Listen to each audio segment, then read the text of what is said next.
our cue. Also, we just started our chat, everybody, which means welcome in, Mhm. everybody. Rena, you got anything to say right now? Uh, you're cursed. So, what else is new? You know, I've had horrible luck this past weekend. Okay, you haven't really hung out with me till just now. What is that supposed to mean? Who else did you hang out with to make him cursed? Except for I guess. Why'd you call no, me I don't. cursed? I mean, you have to work god awful shifts. Fair enough. Yeah, what are you gonna do? Try to make the best of it. Yeah, it's called getting paid for it. Yeah. Well, welcome in, Mhm. everybody. Once again, my name is George Zazura, dragon, arcane sorcerer, master of all the knowledge of, wow, I am a mouthful. And with me is Rena Aeon, the Time Witch of the Feywilds. Yeah. We need to come up with something snappy. Hi, my name is Jurist. Joris. Sit down or I'll set you on fire. That sound good? I don't think violence is the answer, Jurist. Hey, Chad, is violence the answer? No. Is it violence or boobs? Or is it boobs with violence? No. Oh, come on. You don't like the idea? No. Mm-mm. Not the answer. So, no Chun Li? Patience is the answer. Patience for what? Everything. Just be patient. Alright, you say The, that, and in a million years, it will take you 2 minutes to finally ask the damn Fey Prince out. what? Nothing. I don't know. I don't know if he'd want something like that. I think, I don't know if he likes me like that.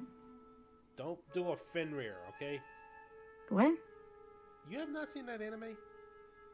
What anime? Elf? Silver hair elf?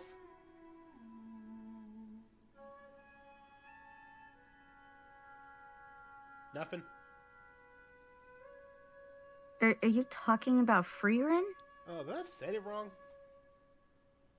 Yeah. It's Freerin. Yeah, free It rent. took, like, I picked it up on Silver Haired Elf because, like, she's kind of like autistic coded, and she just doesn't understand things the way most people do. But it was obviously that him liked her, and she just didn't pick up on that. Poor girl never got a chance to let the guy smash. I mean, he died, yeah.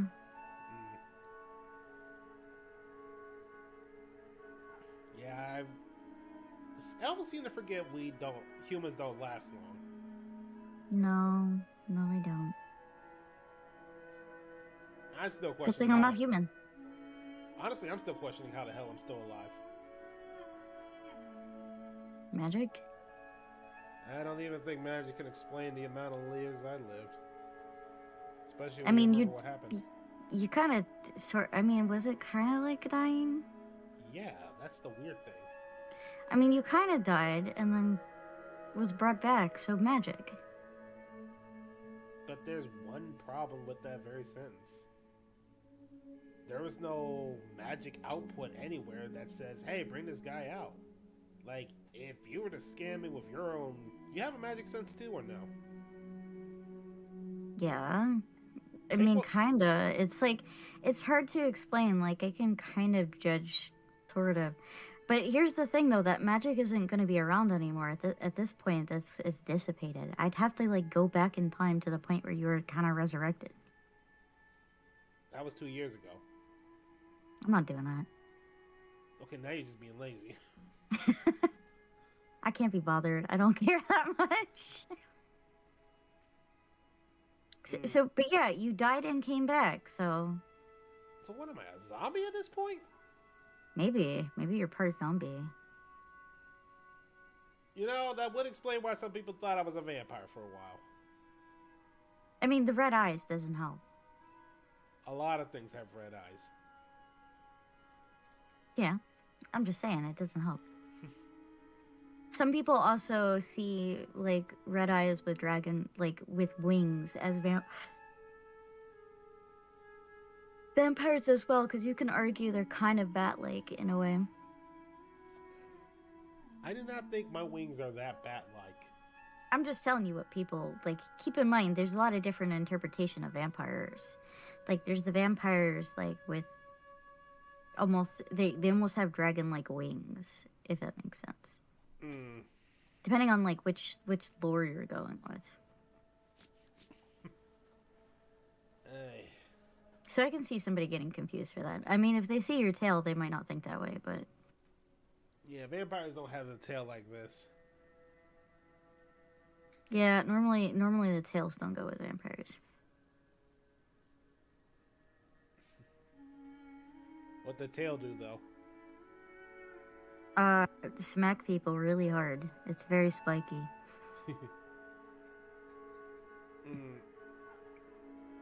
Yeah. That would hurt. Know you got something coming up next month? I do. I have a tournament coming up for Fall Guys. A Fall Guys Valentine's Day tournament, if I recall. Mm-hmm. Yes. Sad yes, news, chat. You can't ask the host to be part of your tournament. She's got to host it.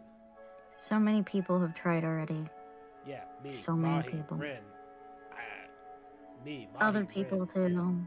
Celtro. Some of my viewers. I was like, no, I have to host.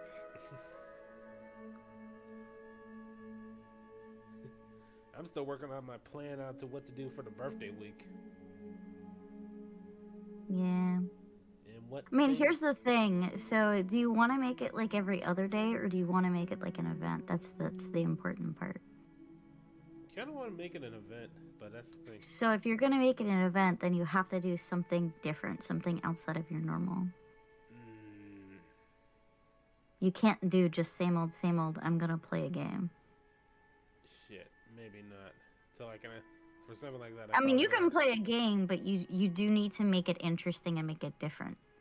There was one thing I want to do, but it requires me to ask a certain somebody to play a certain character.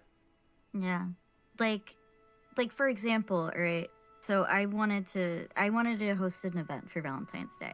Well, I wanted to host an event in general in like February because I wanted to start trying to do more events. So instead of me participating, there's still a game going to be played, but I'm hosting a tournament. Does that make sense? Yeah, to be fair, I wanted to host like a Tekken or a Grand Blue tournament, but I wanted to do that for the summer where I can use it as also a charity event. I mean, you could see if hold up, let me check the dates. Cause I do know the dates for this year's you know that charity event that the charity I was supporting last year? Like I did 2 charity events. I remember one was the Summerfest and the other one was it Extra Life or was it? It was the Jolly Jamboree during the winter. Ah. So what you could do, if you wanted to, you could reach out to the people at Gamers Outreach and see if they'd want you to participate. Yeah. Because if you wanted something in summer, the VTuber Summer Slam is June 19th to 28th this year. And if you wanted a summer tournament, that would be a good time to do it. They don't restrict you, like you don't have to do all the days. You can just do one day, or you can do multiple days.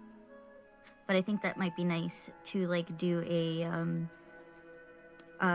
tournament for charity. Yeah. And what's more, I'll play the villain of the tournament, be the final boss like old arcade games. But if it's your event, should you be hosting? Villains always host the tournaments in arcade games. I don't know. I don't know anything about arcade games because I don't do arcade games. You don't do fighting games or that. Mm-hmm. But no, it's always been like that. Shang Tsung, Heihachi, Kazuya, M. Bison, Shao Kahn, Geese Howard. Every time they're the final boss, they always host the tournaments. I have no idea who any of these people are. Yeah, they're fighting game villains. But can you host an event while also participating? It'd be at the very end. That's the thing. Yeah. Well, I'm just saying, like, you have to think of these things if you're going to be doing this.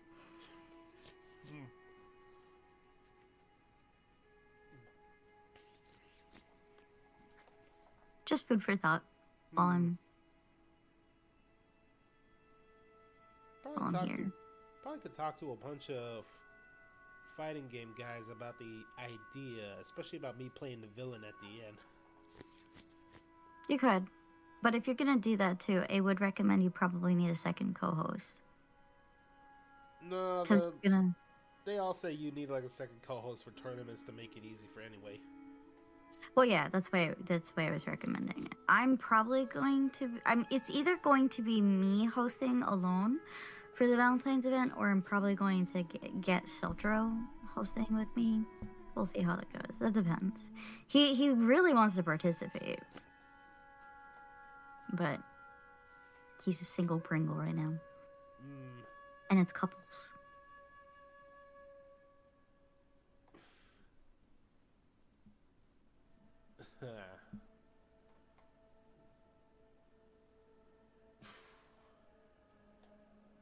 Alright, ladies and gentlemen, you want to explain what game we playing? This old bit again. It's always they should know what they're here for. Yeah, looking at you jiggle.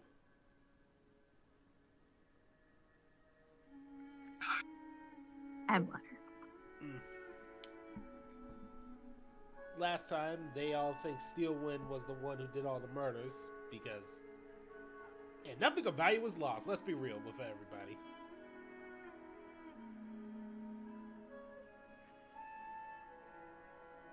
No comment? I mean... we'll see. I would like to see where the evidence falls. I know, but the people who got murdered, nothing of value was really lost. I mean, that one chick was kind of nice. I don't know. Anyway, let us get beginning with the game, because I have no idea how to make sentences today. You got the game up before you're in?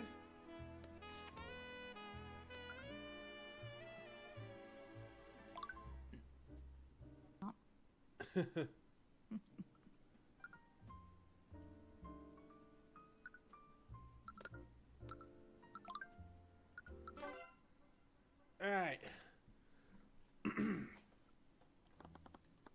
I arrived back at Nave, meeting with the necromancer they were talking about.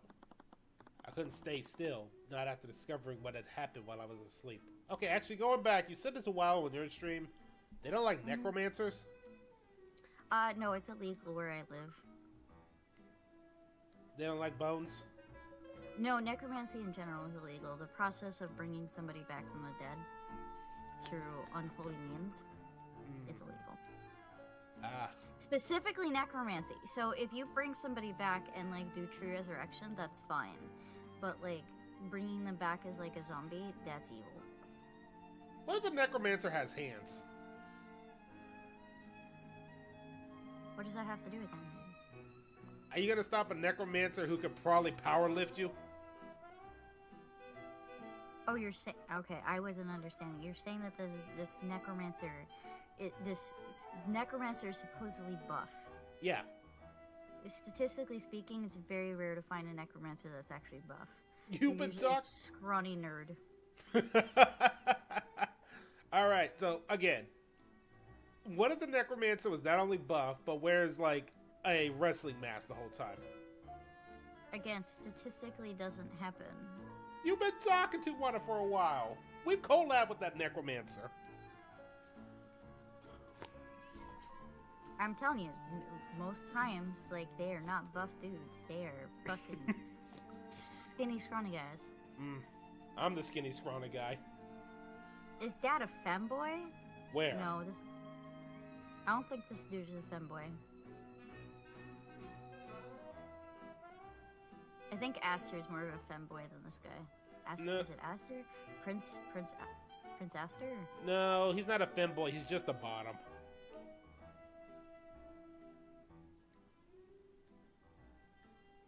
Oh, come on. Don't tell... I was talking about how, oh, I was talking about how necromancy is illegal. And Jers was saying, like, what about a buff fucking necromancer? And I'm just like, that's super rare. That doesn't really statistically happen usually. That they're mostly, like, nerdy twinks. At most. But he only reprimanded me, telling me that I wouldn't be any good to anyone if I collapsed from an unseen injury. I like how his hood kind of looks like it's a bug. I really couldn't... Yeah, I do see it. Looks like it's kind of like a... I mean, he's not wrong. You're no help if you gotta... If you're kind of hurt. I don't know, Rena. Necromancers usually give me a bone, both literally and figuratively. They seem pretty good to me. Seltro, I give you bones every time we play 7 Days to Die. What are you talking about? I think he also means to bone him. I also provide that as well. The pegging begins.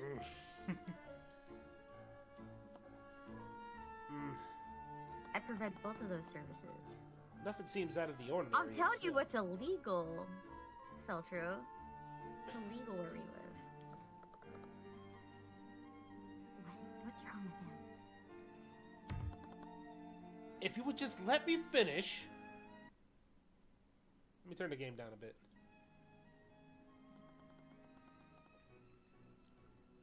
There appears to be a trace of necromancy on you, Mr. Cuthbert. Necromancy. Necromancy? There's probably nothing. Did your assistant cast any spells on you? Oh, right. I used mana wounds on him when I found him unconscious. Ah, I expected as much, but it never hurts to make sure. Nothing seems out of the ordinary. You're quite healthy. Seltzer, what's going to be the smash or pass if you don't tell me who this... Oh, he did. Rena, but she's got... No, you ruined it with that part. So let's breathe a sigh of relief as she went to sit down at one of the benches near the altar. She took a deep breath, allowing the knots in her shoulder to unravel. She sat there for a while, eyes staring into space, waiting for the feeling to pass. It seems that the only thing that hit you was the sleep spell. Consider yourself lucky. She didn't even think to check you before trying to heal you. I expect the bodyguard to keep a more level head. I just narrowed my eyes at him and said nothing. Pass, I'm not taking the risk. I can almost hear Seltro laughing. You know, I'm pretty sure I can hear him, and I'm like way too far. But I guess no one is ever prepared for when these things happened. I definitely wasn't. You should be fine about your business, but feel free to speak to me again if you experience anything out of the ordinary. Thank you, I'm Lord Lazarick. Lazarick. Okay, Lazarick makes more sense. Yes, Lazarick. Pass. Lazarick. How do you pronounce that other one? Aesophias? Aesophias? That's my best guess. That one's a little bit harder. Yeah. Lazarick Aesophias of House Aesophias. The young head of House Aesophias, a noble house known for their knowledge and studies of necromancy. He seems to be friends with Lefay Frege. He was wrapped in a large cloak. Every part of him was covered except for his face. At first, I found him to be a bit too blunt and standoffish, but it seemed to come from a place of caring. When he checked my body for injuries, his hands and eyes moved efficiently and not carelessly. He looked like someone who's passionate about his work and nothing else. And there is no thanks needed. My apprentice apparently owes you a lot. Alright, so, Rena, fun fact about doing healing spells. Because remember, I used to be one before the event, and I became Mr. Crash Out. Yeah. The number one thing when you had to do bedside manner is don't lie to your fucking doctor. Oh yeah, that's the worst thing. I remember having to deal with a doctor, and I kept swearing up and down that I was not pregnant, and that I don't, like, I literally could not piss even if I wanted to, and they wanted me to take a pregnancy test. I'll be real with you. With all the experience I had beforehand, who do you think it was easier for me to work with? Humans or orcs?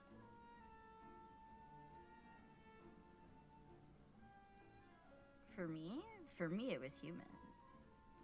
But I No. don't really deal with a lot of orcs. No, I want you to guess. Me, who I work with. Who do you think I worked easier with? Humans or orcs? I mean, for you, I know that you got along with the orcs better because you both have fighting spirit. Oh, interesting. Rena, but there's a 25% chance you turn into a furry. Wouldn't he just be a scaly, though?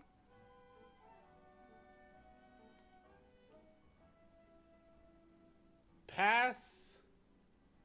But I question what the level of furry is. Is it something like Rouge the Bat or Gardevoir? Or is it like all fur? Well, I mean, like, I'm saying, like, scaly, because it'd be scales instead. Oh, scaly, pass. All scales? No, pass.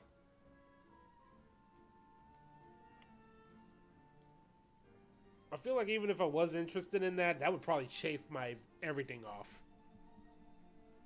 You ever actually pet something scaly? I mean, I used to own a lizard. You remember how rough it was? It's been a long time. Nah, unless it's like a snake, really scaly things are rough, so no. I remembered liking that lizard. It was a good lizard. Mm. Yeah, so it looks like you're gonna be all scales. Some people are into that, though.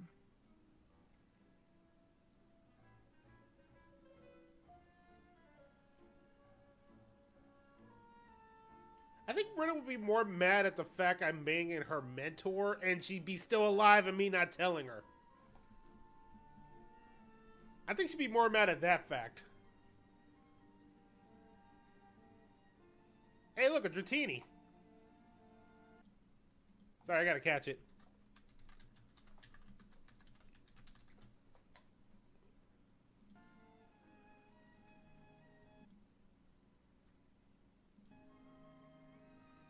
Rena? Mm-hmm. Would you be more mad at that fact instead of just me banging your mentor, me not telling you your mentor's alive? My mentor's alive? How That's- can you not tell me? Exactly. You didn't even spell Ultra Ball right. No. Okay, you're out of Ultra Balls. Apparently I'm out of fucking Ultra Balls. How the fuck did that happen? Oh no, but I think that thing's about to run away. Probably. I'm not gonna have much chance at this point. I have a shit ton of money. Alright, but really, Rena, when I work with orcs, they...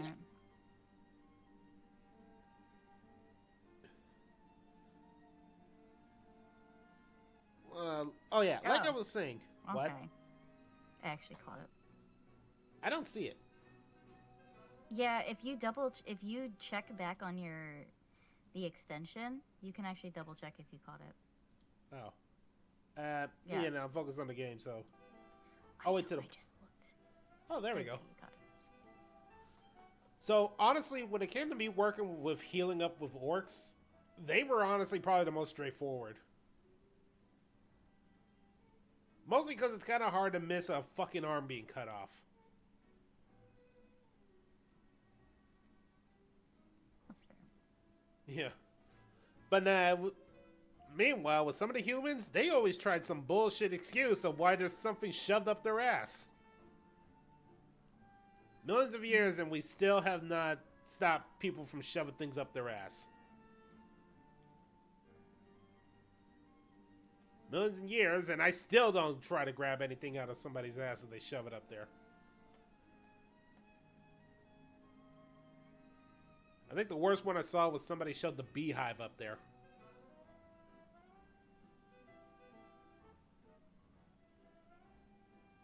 I can already hear your That's head going, concerning. why?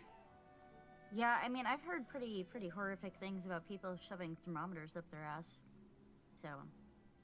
Yeah.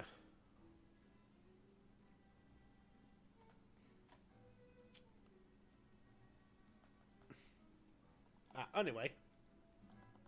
Wallace Nightgrave. He said he was one of your clients a few months ago. Oh, right. Stillwind did mention that she introduced you to. Speaking of, I'm finding it difficult to believe that she did this. Mage blight isn't exactly a benign condition. When it takes hold of a mage, it doesn't matter what kind of person they are. Violent behavior is almost always a result of the rage-fueled delirium it puts them in. It's unfortunate, but mages had to be held responsible when cases like this happen. Unless somebody is framing her?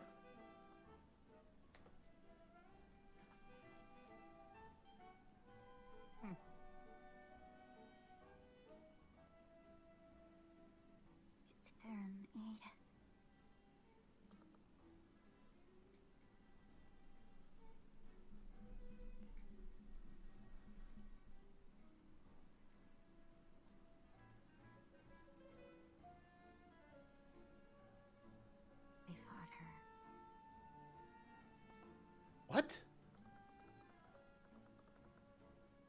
Do you remember back when they heard that weird sound?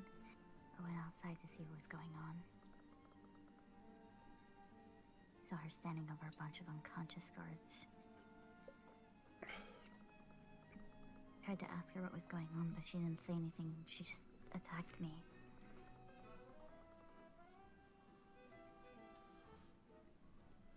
She was so cold and emotionless. It's almost like she was sleepwalking. Alright, it's mind control. It's not mage blight, it's mind control.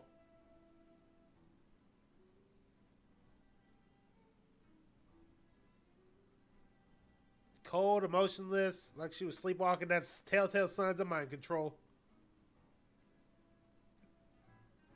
What? I didn't say anything. I don't know, you were making faces, so...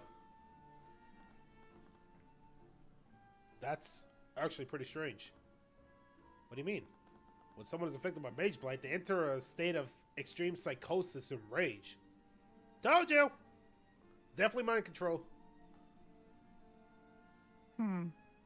No, I think a mage blight, the way this game describes mage blight, is something closer to like madness in Elden Ring. Yeah, it's like madness of like the magic overload. Exactly. So, emotionless and cold does not sound like madness. Psychotic episodes like that raise the affected mage's paranoia to ridiculous levels.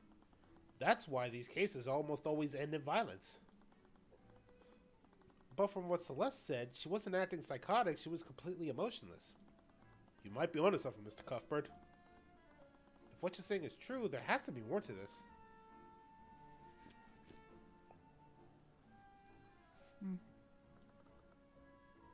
What are you gonna do? At the very least, we need to find out what actually happened. But you saw... Oh, that's you. You saw her, right?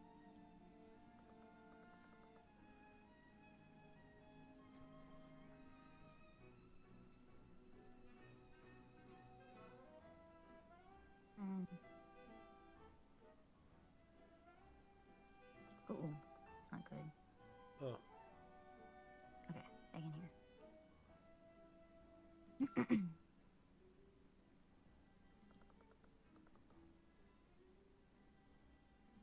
I mean, she admitted that she's not in control of her actions. She wanted them to arrest her. But something else was happening here. With who died, this felt far too coincidental to be a simple accident. I wasn't sure where each of the murders occurred, but the Inquisition could tell me more about what happened. Did they say how many people actually died? No? Because that's also... people did actually die. Did they say how many people actually died?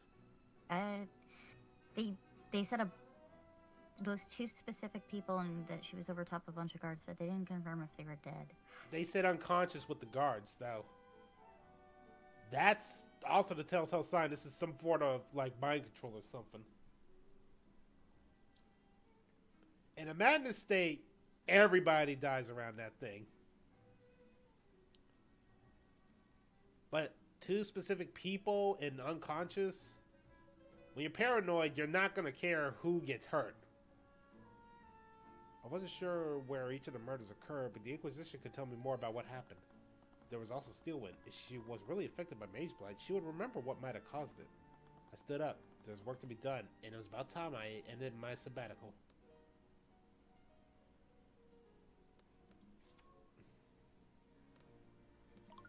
Where do you think we should head off first? The dungeons or the prayer room? On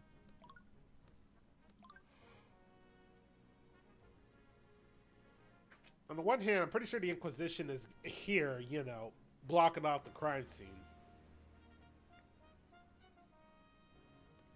And this is where we meet Steelwind, because she's in the cell.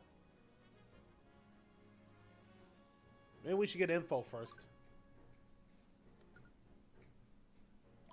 Yeah, probably. We arrived at the prayer room. It was now swarming with knights from the Inquisition. I found myself staring at the chalk outline where Pierce's body was once was.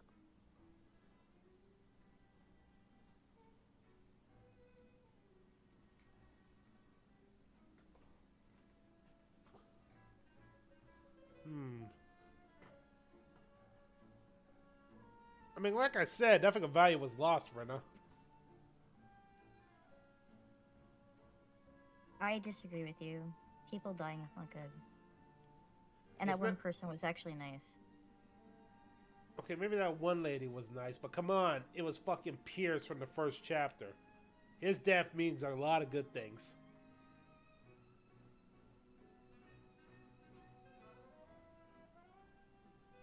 Wait, but wasn't also that annoying what's-his-face also died too?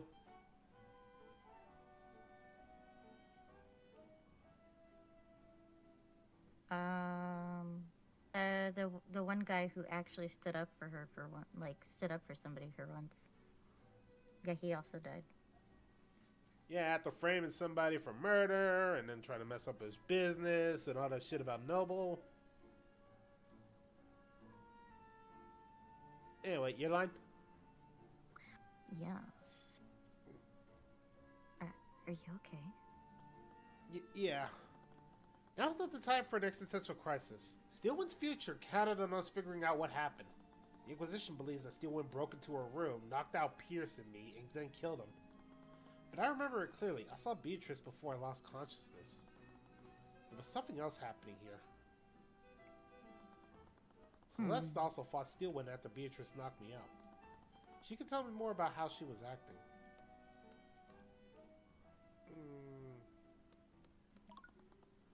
Let's review what happened. Before Beatrice knocked me out, we heard a commotion outside and you went to investigate. Can you tell me more about your fight with Steelwind? What was she like?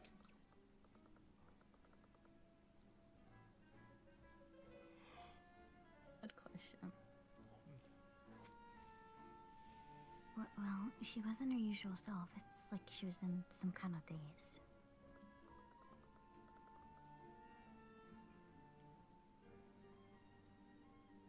I noticed even before she attacked me, something was wrong with her.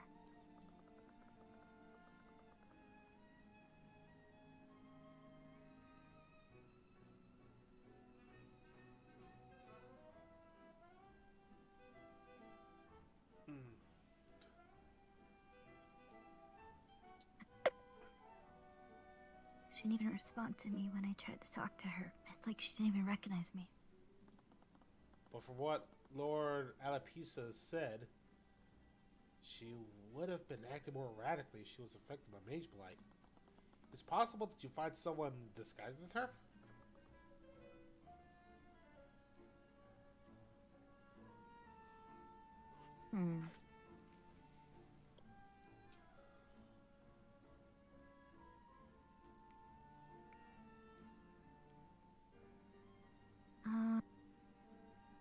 I guess that's possible.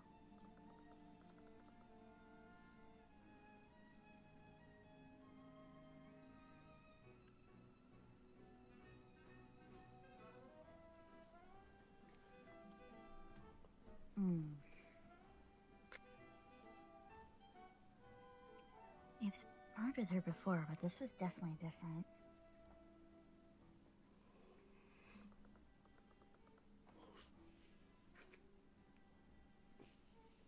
But whoever they were, their magic was still extremely powerful.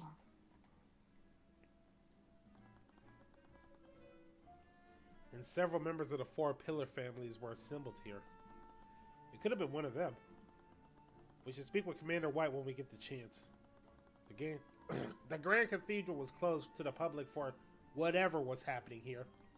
They probably have a list of everybody who was present when the murders happened. That meant that whoever did this was one of the nobles who was here today.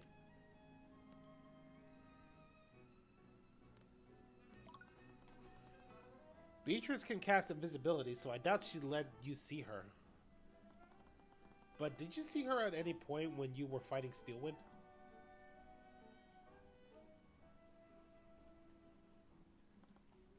Celeste?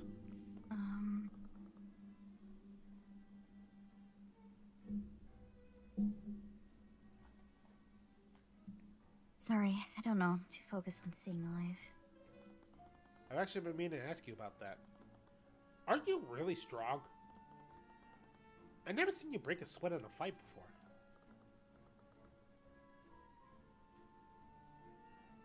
Well, she was really tough. It was terrifying, honest.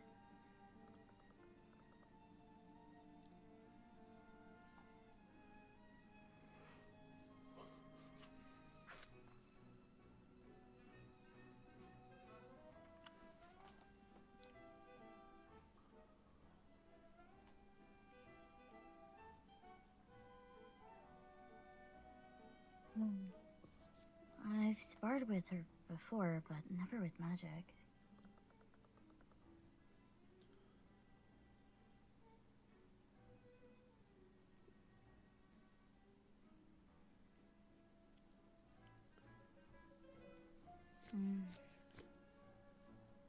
I never fought someone with spells that powerful before.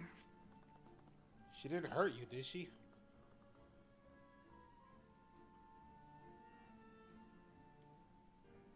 No, but it got pretty close.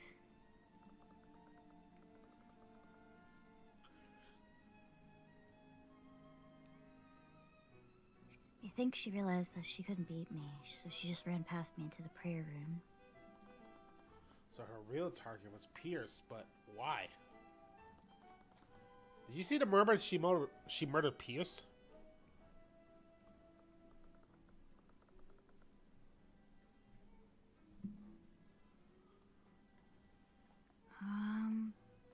Well...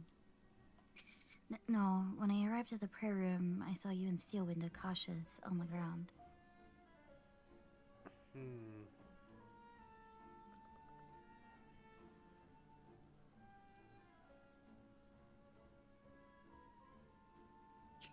Pierce was already dead.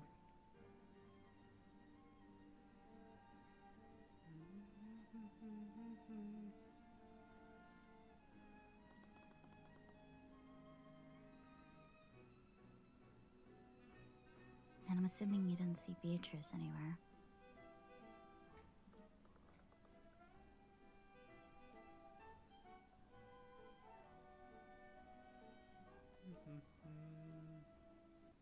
No, she wasn't there when I arrived.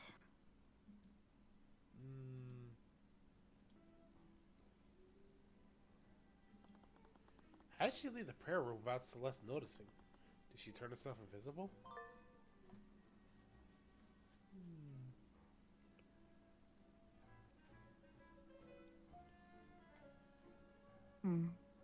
You know what would probably help sniff it out? The dog. It's pretty good at that sort of thing. Yeah. Maybe we can bring the dog in here and try to find the scent. What a dog doing? We showed up at the prayer room for the meeting at 1:50 p.m.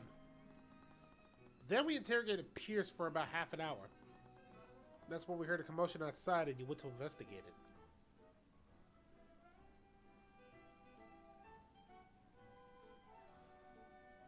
Right.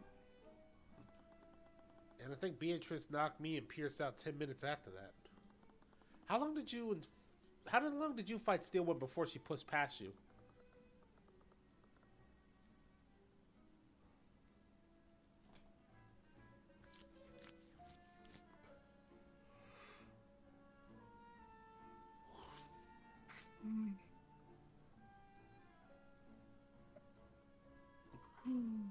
Well, we definitely fought for a while. It must have been at least 20 minutes.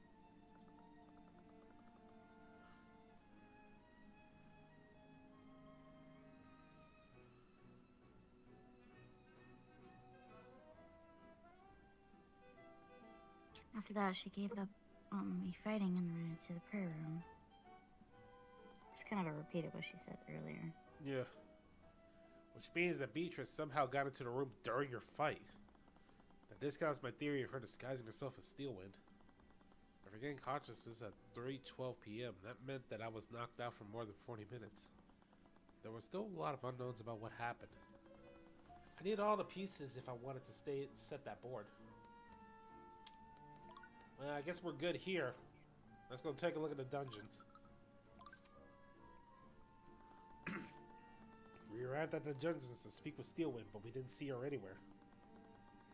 The Inquisition and the Kingsguard must still be processing her. We should come back later.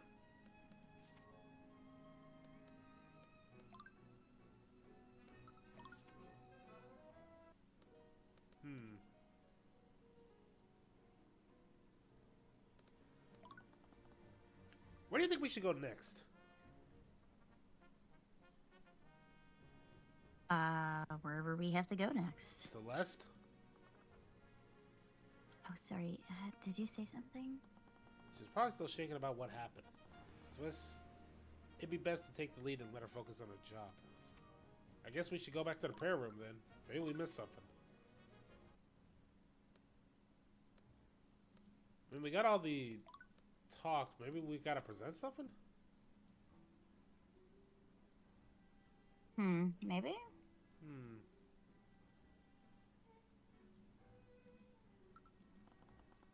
What can you tell me about this?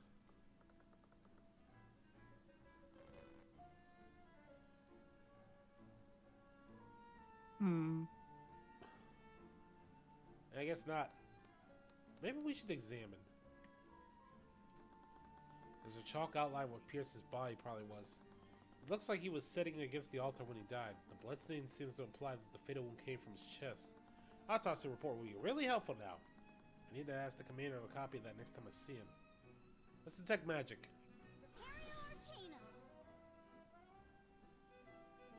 I don't like this.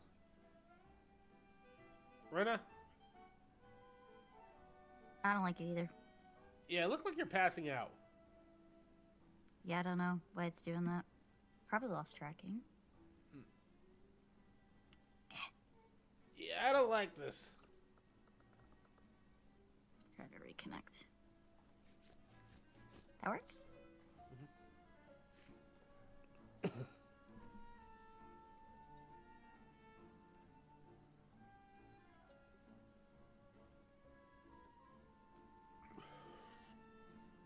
Oh, right, there's a trace of transmutation here.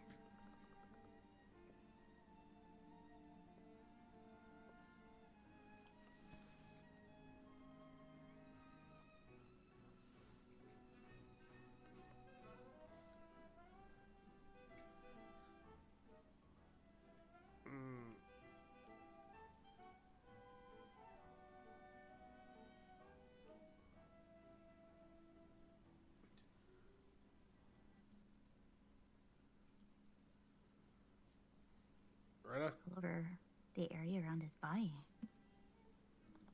Interesting. Did the murderer wound him using a transmutation spell? Good question. Stained glasses. They look quite nice. There are lanterns hanging around the room. They're still lit.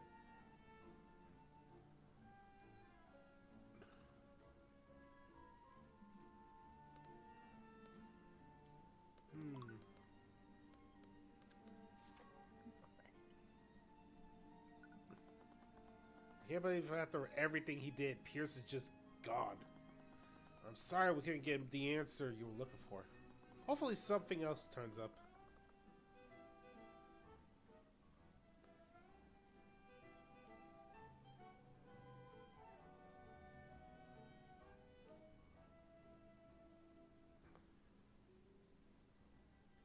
I honestly don't care about that anymore.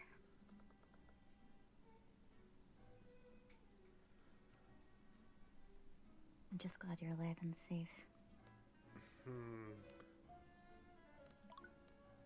We missing something?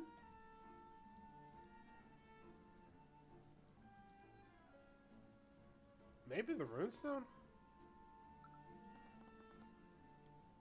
Celeste is my attorney's runestone. Celeste? Oh, sorry. It was just... The runestone is very nice, Tyrion.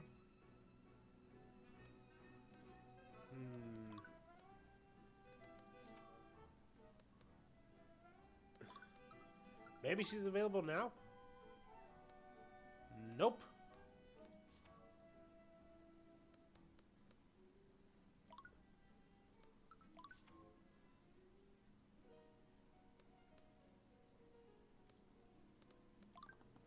There's still so many unknowns.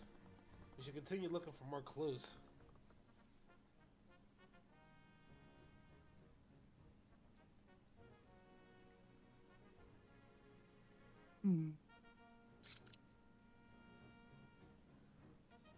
Don't push yourself too hard, okay? I'll be fine. I'm making sure to pace myself.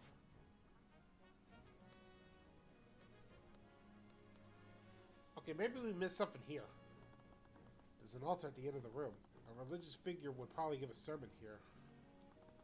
There are rows upon rows of seats for worshippers to sit at.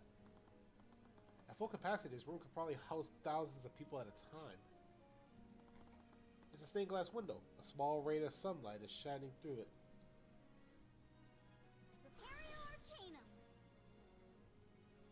Okay, so why in the one room it was all that blue and here it's not? Good question. Wait a second.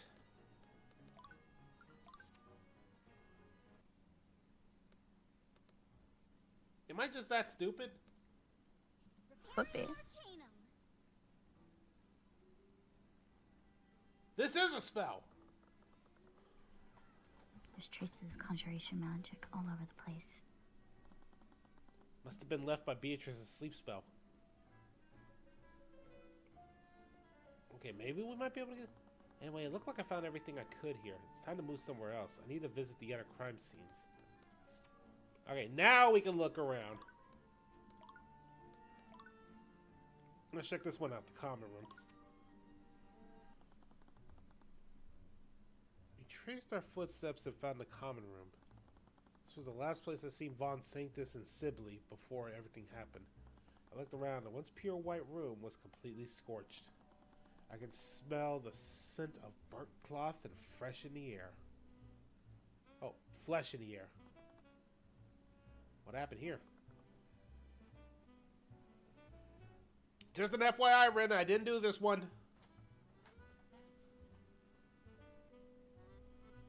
You sure about that? Rena, this looks... You look very suspicious. I'm always suspicious to you. But nah, this looks way too messy of a burn job for it to be one of mine. I mean, take a look at how high the scorch marks go up the wall.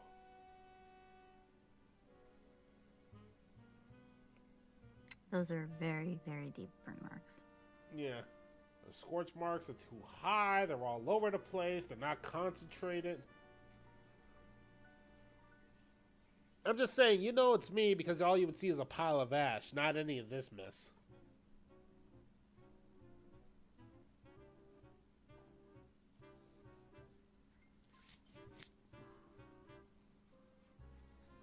Your line?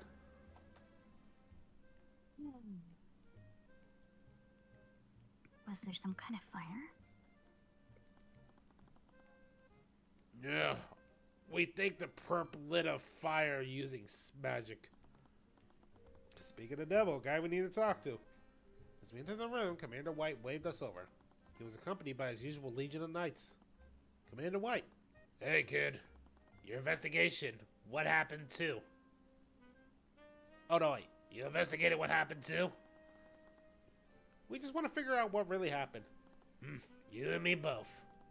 Nothing about this makes any damn sense. I could honestly really use your help trying to figure this one out. Huh. First time the Knights are asking us for help. That's weird. I mean, last time we kind of helped, but you know, that's because we were working with Steelwind. So Yeah. we were kind of the prosecutor during that one. I wasn't sure who I could trust at this point, but like always, the commander was leading the investigation. Ugh, this whole situation is a damn mess. Has the Inquisition found any clues to explain what happened? We haven't exactly had a lot of time. We've only just received the autopsy reports. That's still pretty useful. Do you have copies of them? Sure, knock yourselves out. Alright, so Pierce died at 2:45 p.m. in the fair room. Cause of death is blood loss. A shard of frozen liquid was found stabbed through his heart. It's very likely this was the murder weapon. The wound also shows heavy traces of transmutation, and traces of conjuration magic were found through the room. Died at 2:18. Cause of death is suffocation. Her body was found floating in a lake nearby outside the Grand Cathedral. Transmutation, evocation, and necromancy magic were found in the body. Cause of death was suffocation. The fire in the common room burnt his body too much to discern any specific wounds he might have suffered. A small trace of evocation magic and a burn mark were found in the left shoulder. It implies the body was hit with a fire-based evocation spell. Trace of abjuration magic was found in the found on and around the body. Wait, Pierce was killed by a frozen blade?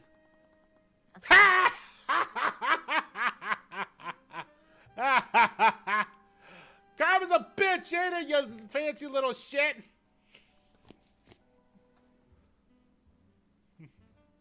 What? Sorry, Retta. Wild. Oh, come on. It was Karma.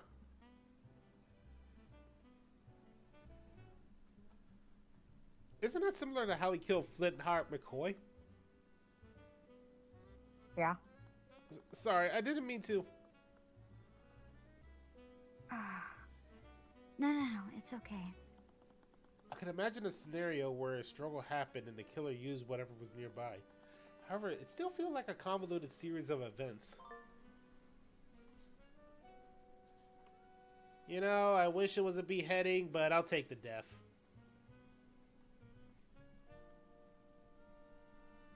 Inquisition found a frozen blade impaled in his heart.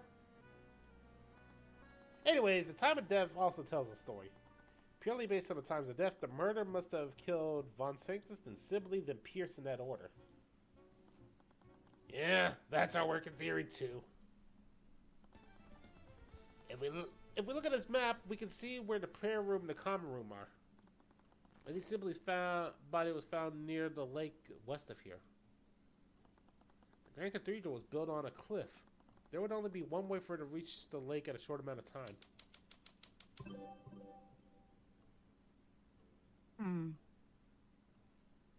Oh, come on, there's one easy answer. What if...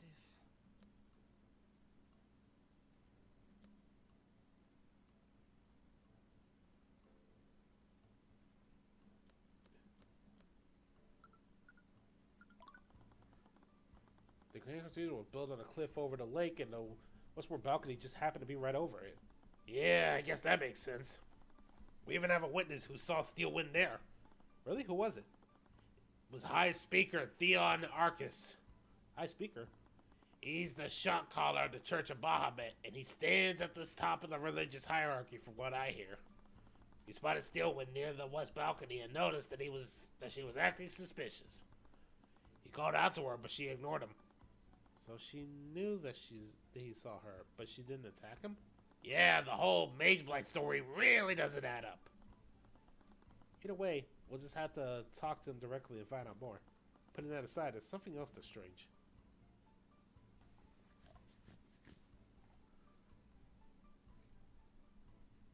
What's that?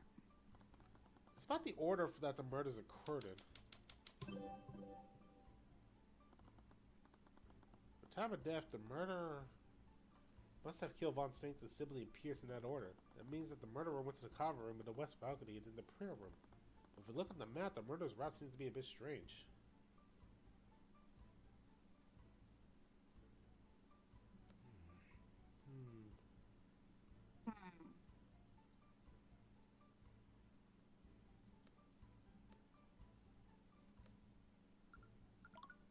No, there was a clear route between the rooms. Murderer would have traveled to the common room, then the balcony, then the prayer room. Oh no.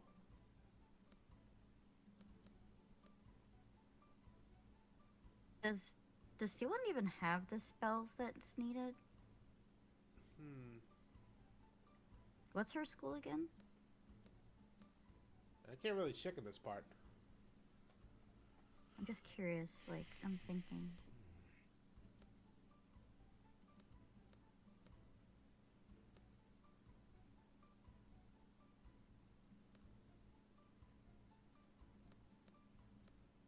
That would have been funny. You accidentally killed yourself with magic. What if...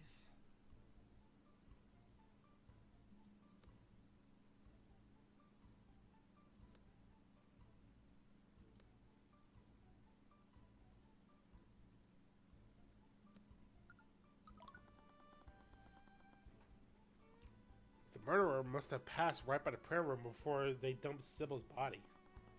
Why wouldn't they murder Pierce on the way here? Maybe they wanted to dump Sybil's body first.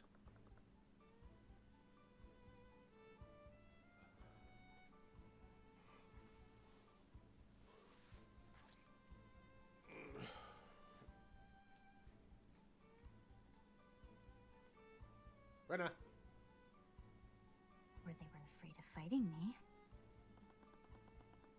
Aren't you giving yourself a little too much credit? No, she has a point. Out of everyone who fought the murderer, Celeste was the only one who didn't die or fall comatose. Anyways, there has to be a reason why the murderer deliberately chose that route. Maybe they wanted witnesses.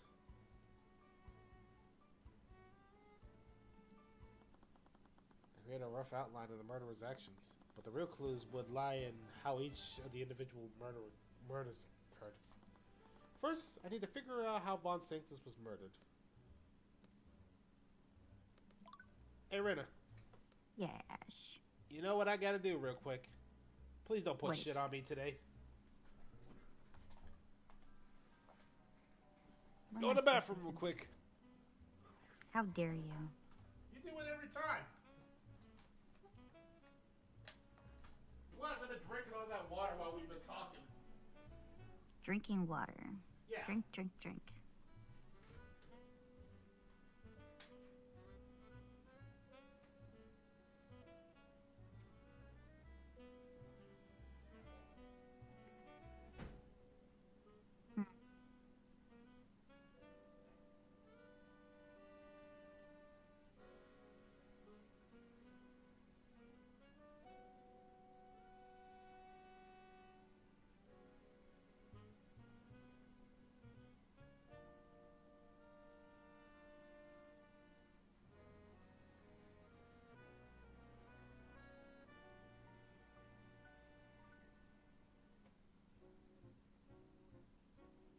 This is crazy. What is he making me do? He won't let me do anything fun.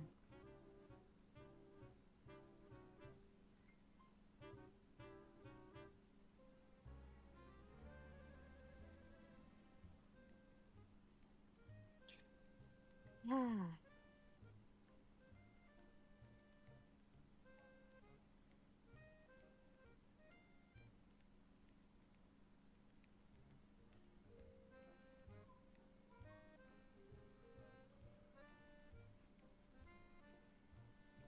Absolutely wild. What, the fact you couldn't put anything on my face this time? Keeping me and restraining me from doing what I can. Of course I did. You always do that. Yeah, you need to stop holding me back. I'll let you do that when you stop holding me from setting people on fire. That is completely separate. How so?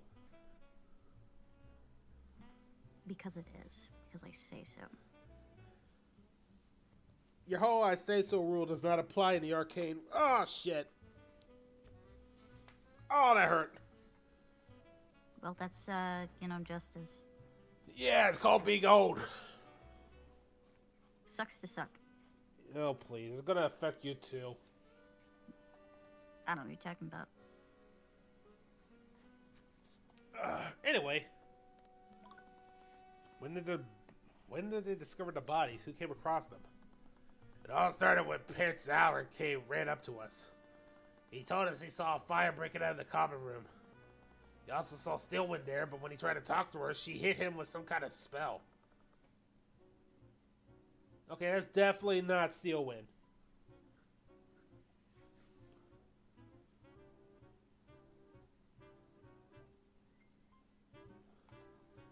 That'd be like if somebody said you hit the Fey Prince with a spell. Yeah, I wouldn't do that. No. You too busy literally pausing and freezing as soon as he says something. No, you can't prove that. Oh, really? Nope. Mm-mm. She attacked one of the princes. Yeah, but it didn't sound like it hurt him. Lord Aspius inspected him, and he told us he wasn't injured.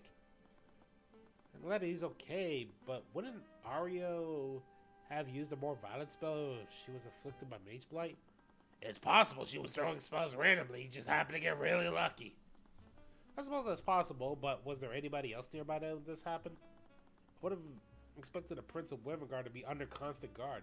Yeah, that was kind of my mistake. Oh, fuck. Oh. What did this idiot do?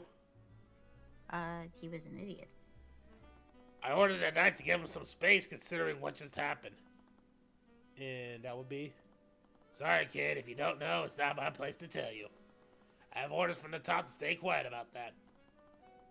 Then I would need to ask someone higher up. It was still strange, though. Why would all the nobles gather here? Anyways, whatever the prep hit him with, it only put him in a daze. He could barely walk or talk. He couldn't even approach us until the spell wore off.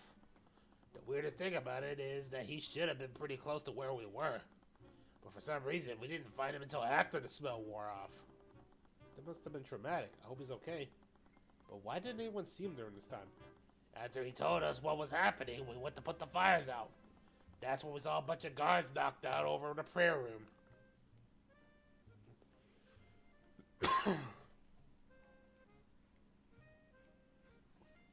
See me? No, it's all happened around 3:10 p.m. Right, that was probably well after Steelwind moved into the prayer room. So that must have already followed her into it.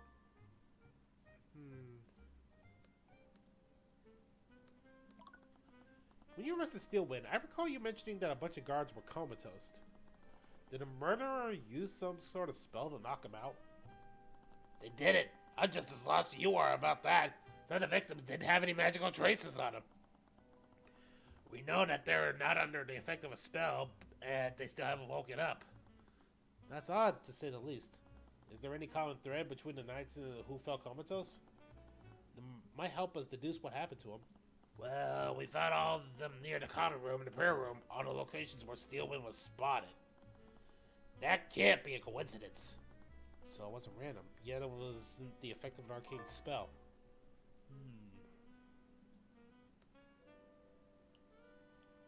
Okay, Rena. So you know I'm Mr. Fire at this point, because, set things on fire? Yeah. You want to know my working theory about how they all got comatose? Sure. Lack of air. I suppose that's possible. Think about what fire needs to keep burning. What are the two things you need to keep a fire burning? Air. And? Heat. Fuel. True, fuel. So, something like cloth, wood, or something like that. But the other thing about it is that air is not infinite, especially in a finite area like this. Oh, 100%. So what if the fire caused a lot of the air to, be burned up, and they all got knocked out from lack of oxygen? That's possible. Actually, there's one problem. The prayer room wasn't on fire. So that doesn't explain the guards in the prayer room. Only explains this one.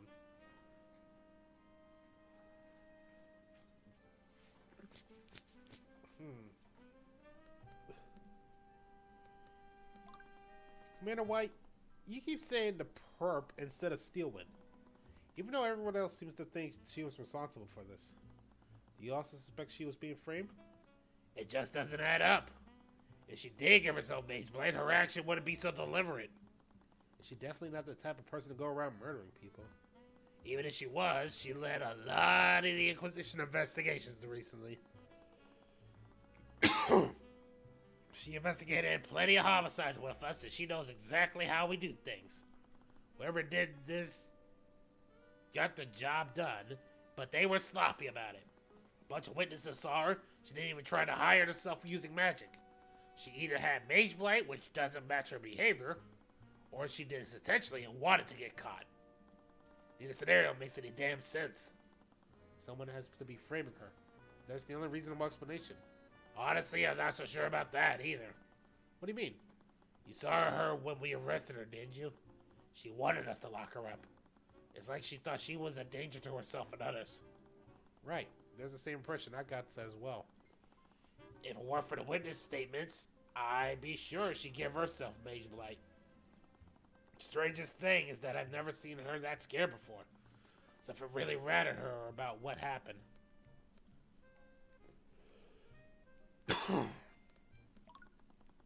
Did you follow up on what I said about Beatrice? I know she was in the room when Pierce and I fell unconscious. She has to be involved somehow. Well, she's already in prison, so we're already ahead on that account. But when we asked what happened, she said she couldn't remember anything. That's such an obvious lie. She has to be hiding something. Normally, I agree with you, but she's not the only one with missing memories. Steelwind also can't remember anything. What's Rognolia again? It's a little rock guy. Okay. Little rock guy. Oh. Got a beak. What? I just have to speak around with that later. Anyways, what about Eris and the knight who was guarding her? Did they see anything? I'm taking with her face, that's a no. Sorry, kid, but Eris Irmater has been missing since everything went down. What? I wouldn't be too worried. A witness to a crime is missing and possibly hurt? Look, kid, you may be the hotshot attorney, but I have been in the business longer than you have. Sometimes these things happen to civilians. They get spooked and run away. I've seen it a million times.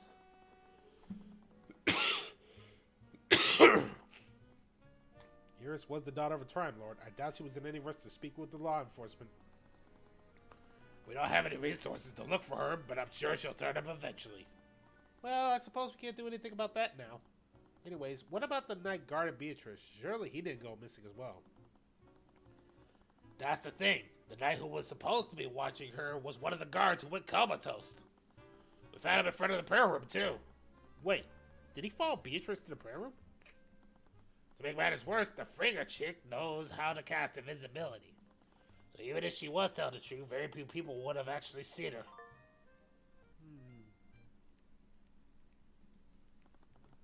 Do you happen to have a recent version of our spell compendium? Sure, we already have it on record.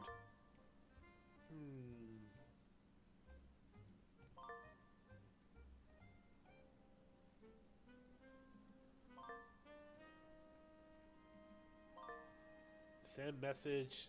That was from the last one. Animate corpse. What? Hey, Rita.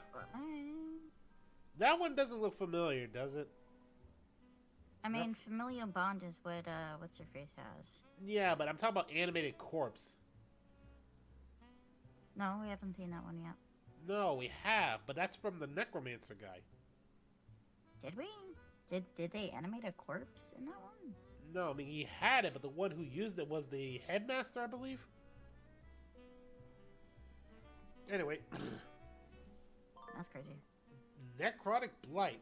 Puts all life energy from the target, resulting in instant death. The spell does not wound the target, nor does it leave any physical evidence.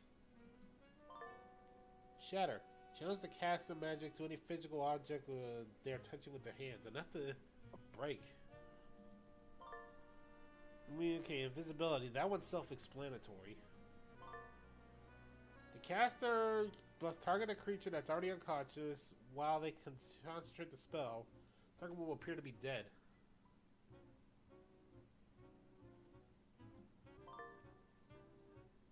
Illusionary disguise.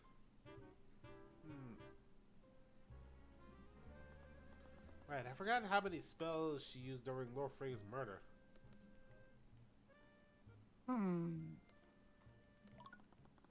It's all a little difficult to take in. I still can't believe it. After everything he did, Von Sanctus was just murdered. I'm surprised to hear that from you. Did he basically get away with almost blowing up your hometown? The way I see it, he got what he deserved. He's not wrong. Like any other day, I would be more than happy to say, and the bad news, but we got a defense deal win, so that still doesn't sit right with me. No matter who the victims might have been, no one deserves to die like that. You're definitely a bigger man than I am. Anyways, Von Sanctus Autopsy report says that he died of suffocation. We think the murderer overpowered him and choked him with some rope or something. Like a germ marks? That hardly sounds like something someone would do in a psychotic episode. Yeah, the more info I collect, the more I think you might be onto something. But either way, the fire that the perp started in the room burned his body.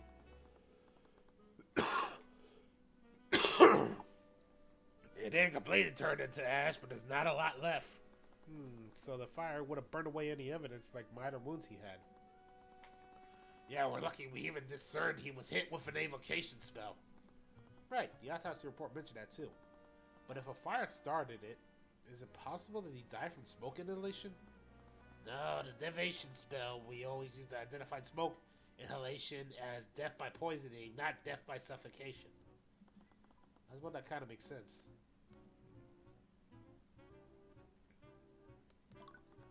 While we're at it, do you have any records on each victim's spell compendiums? It might help us understand why each victim was during the attack. Sure, knock yourselves out. Pierce, Sybil, Von Sanctus. Fireworks, conjure light, conjure water, frost wave, force cage. That's gonna be a lot of spells to look through. Foresight.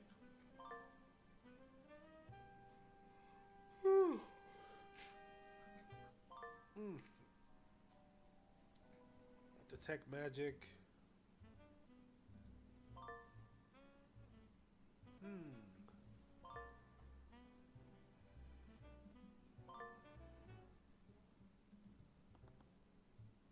Hey, Rena.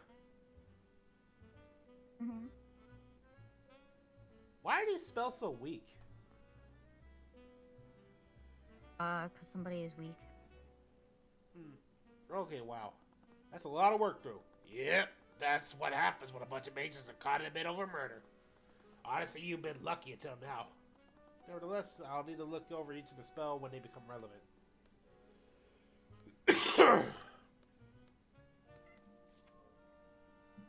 Oh, that's gonna be a lot of spells to talk about. Yeah, a lot of spells.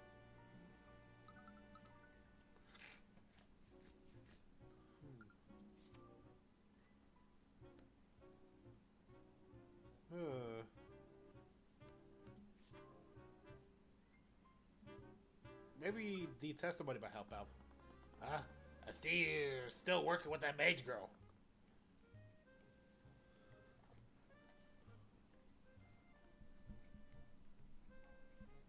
I have a name, you know. Save it, sweetheart. You may have everybody else fooled, but we've seen today what mages like you are capable of. Well, looking for you. Celeste and I are helping you sort this mess out. Yeah. Just tell her to keep her magic under control. We need answers, not more fireworks. I thought we would talk about the testimony, but I guess not. Let's check out the next area. Plus, I can't keep doing his voice. It hurts. Yeah. Can't do it for much longer. I think Seltro kind of got used to doing like a kind of gruff voice when we do voice acting. Ah. Yeah, the gruff voice hurt. Like, it hurt at first, but like, because he kept doing it and practicing on it, it kind of got more natural. Ah. It's just me, Celeste, and that statue. That horrible statue. I don't feel safe here.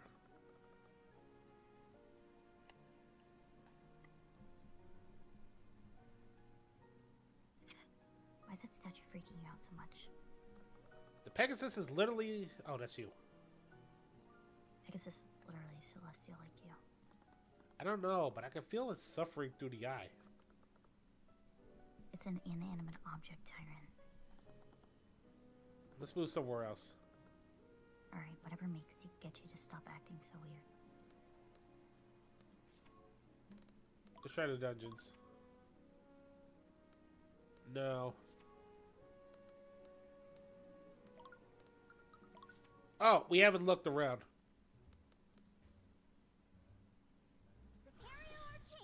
That is a lot of red. And whatever this is.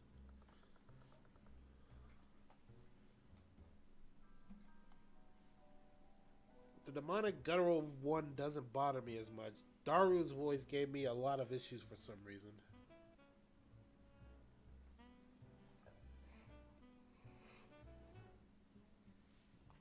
Ugh. Rita?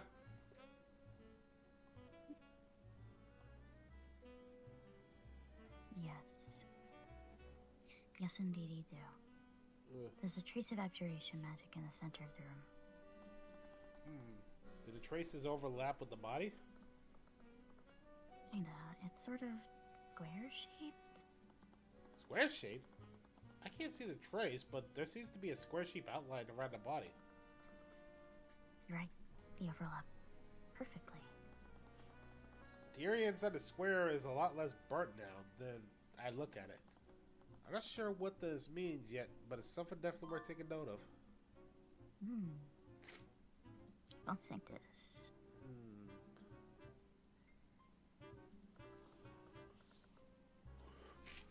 There's traces of evocation in a bunch of different spots around the room. We think some oil from them lanterns got knocked over during the massacre.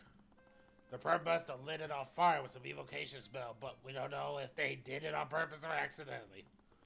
The King's Guard used a bunch of water-based evocation spells to put it out before the wire spread. That makes sense. With that knowledge in mind, there's nothing out of the ordinary here.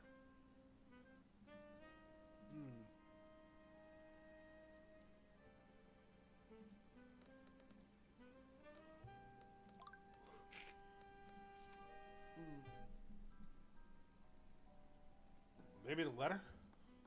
So Pierce got off too? Not that it changes much, his execution was scheduled for next month anyway.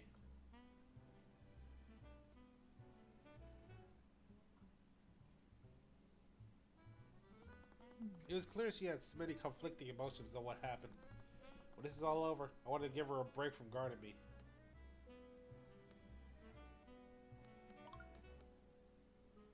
Now, if you want to give her a nice break, you gotta take her out somewhere nice, Tyrion.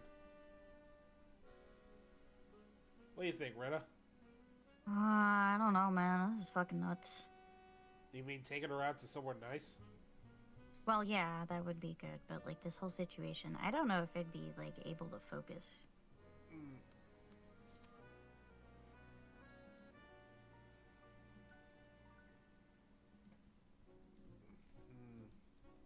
When did I get the title of best waifu?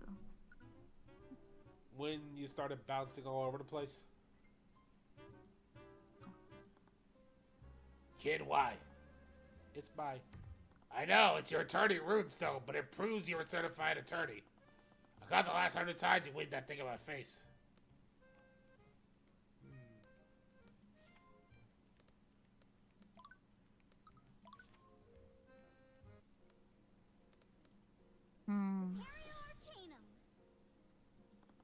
gonna give this a sell through. Goes through the mind of a tortured creature.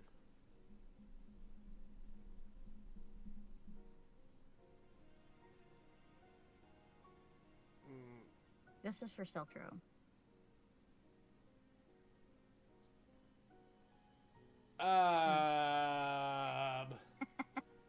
That one I'm gonna have to reject. I know my thing is an 18 plus, but you gotta be serious. What? There's some like I'm in a horny jail. What are you talking about? It's a silly dumb roll.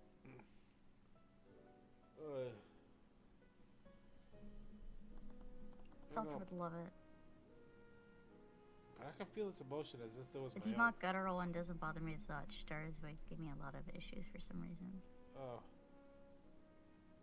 Yeah, but you like learn to kind of it be better on your throat. So true.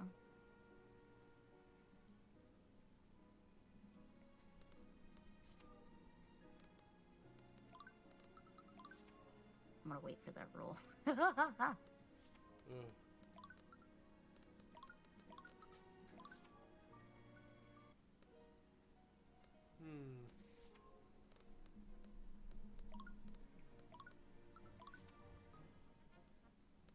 Selfer deserves that roll.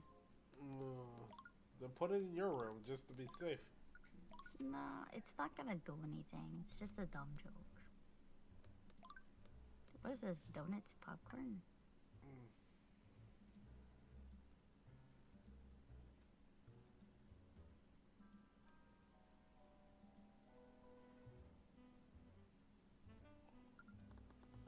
What do you think about this, Commander White? Sorry, kid, I don't got much to say about that. God, I hate when it's last case and I'm kind of stuck. Yeah, I don't know. This one's tough. Yeah.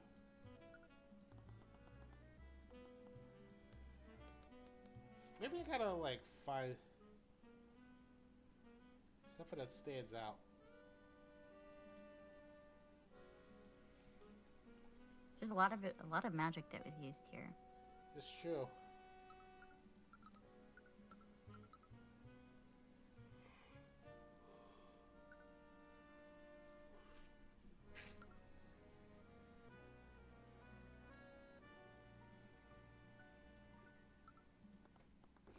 I can't believe someone just off the Minister of Justice. Her family's responsible for the justice system. Have you met her before? Only in passing.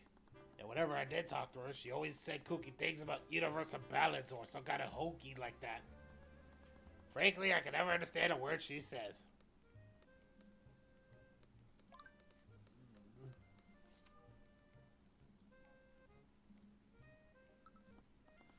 So Pierre's got out too. I already said that stuff before.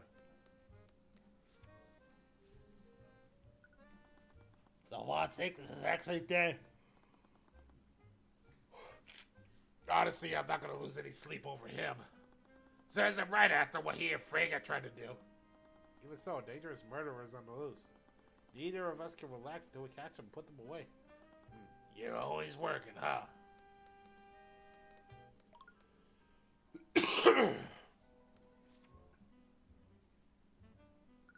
Maybe we're missing something from the examining. Scorch marks all over the room. The fire must have spread pretty far. Yeah, it was probably going for a while. No one even noticed until Prince Ulrich told the King's Guard he saw smoke. Interesting. We should talk to him and see if there's anything else. Even now, the sunlight is shining through the stained glass.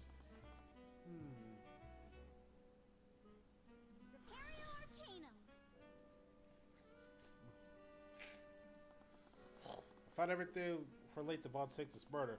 It's time to move somewhere else.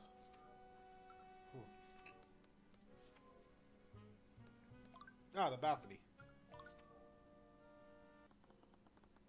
We're at the west balcony at the cathedral. Supposedly, this was where the murderer threw Sybil's body into the lake. Oh, hello there. Oh, I gotta do an old man voice. As I inspected the area, I caught the attention of the old man nearby. From his garb, he appeared to be someone who worked at the cathedral. I don't believe we met before. What are you doing here? Sorry for the intrusion. I'm Tyrion Cuthbert, and this is my bodyguard.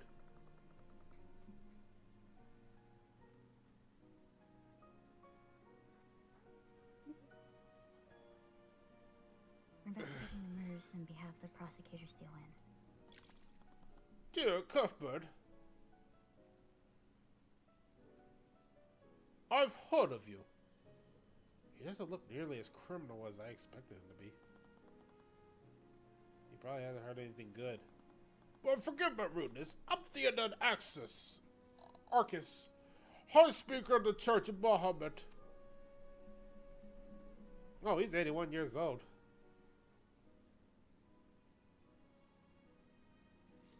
Yeah, he's an old fucker. So you're the one who saw Stillwood during their murders? Do you mind if we ask you a few questions? I suppose there is no harm in that. We heard that you saw the prosecutor acting strangely here. Could you tell us more about what you saw? Did it look like she was afflicted by mage blight? I wouldn't go that far, but she was certainly acting strange. How did you come across her? Well, I was on my way to the prayer room. I always recite prayers for the draconic text around the time. You was heading to the prayer room? When I saw her, I first thought she was enjoying the view of the lake. I was about to greet her, but when I approached her, I saw that she was pushing something off the balcony edge. You must have seen her dump Sybil's body. You're probably correct. I came to the same conclusion after I found the poor woman's body below us. But it feels wrong somehow. What is it? I only saw her for a second. Lady Sybil was wearing much brighter clothes this morning. Maybe whatever Lady Steelwood threw into the lake was much darker. What does that mean? I'm sorry, but I can't really explain it. Perhaps I saw some things. My eyes aren't as good as they used to be anymore. It could have been a trick of light.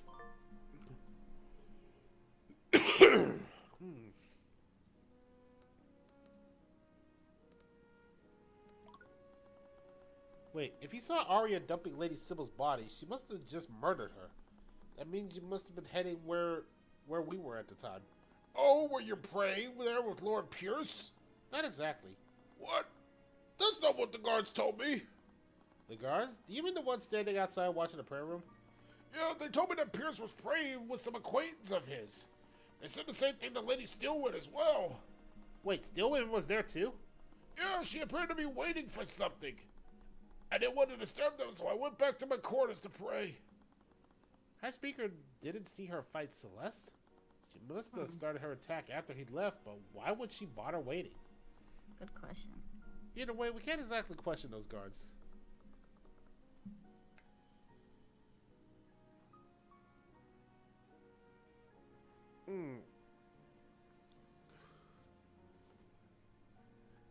Yeah, they're still comatose after the attack. Okay, so the guards are not dead. They're just in a coma.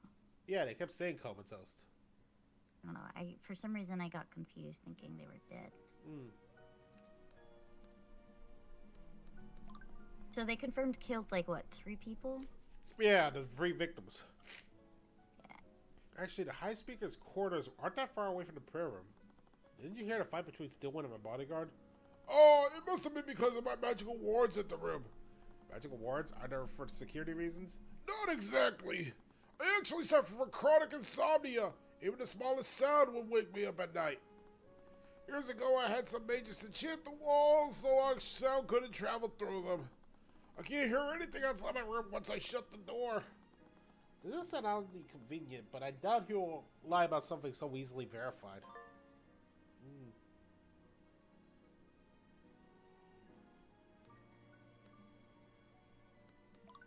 Alright, let's examine this area.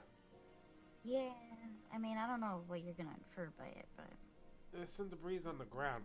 I picked up one of the pieces and rolled them around my palm. It appeared to be some kind of gravel. Hello. What'd you say about referring?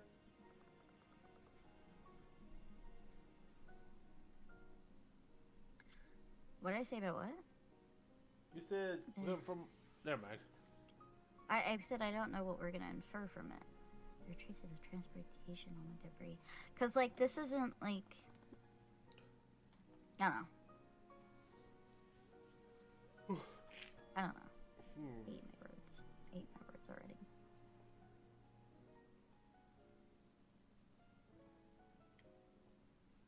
This would imply that a spell specifically targeted or created wherever this came from. I thought someone intentionally created these bricks of gravel. It's a broken house from somewhere else.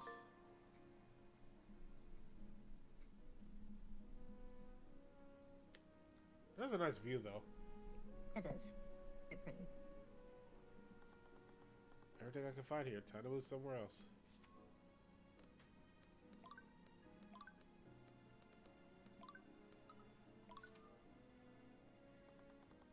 I'm dreading having to face that statue again, but despite knowing better, I return to the garden. It's staring into my soul.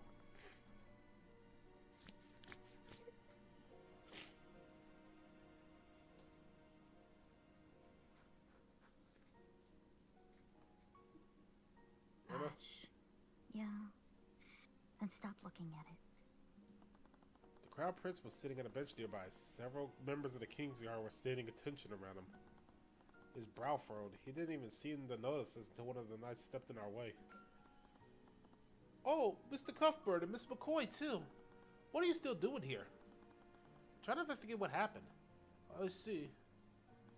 Are you okay?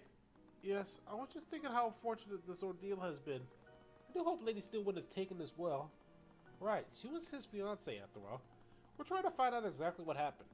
Do you mind if I ask you some questions? I see. Well, I'll do whatever I can to help.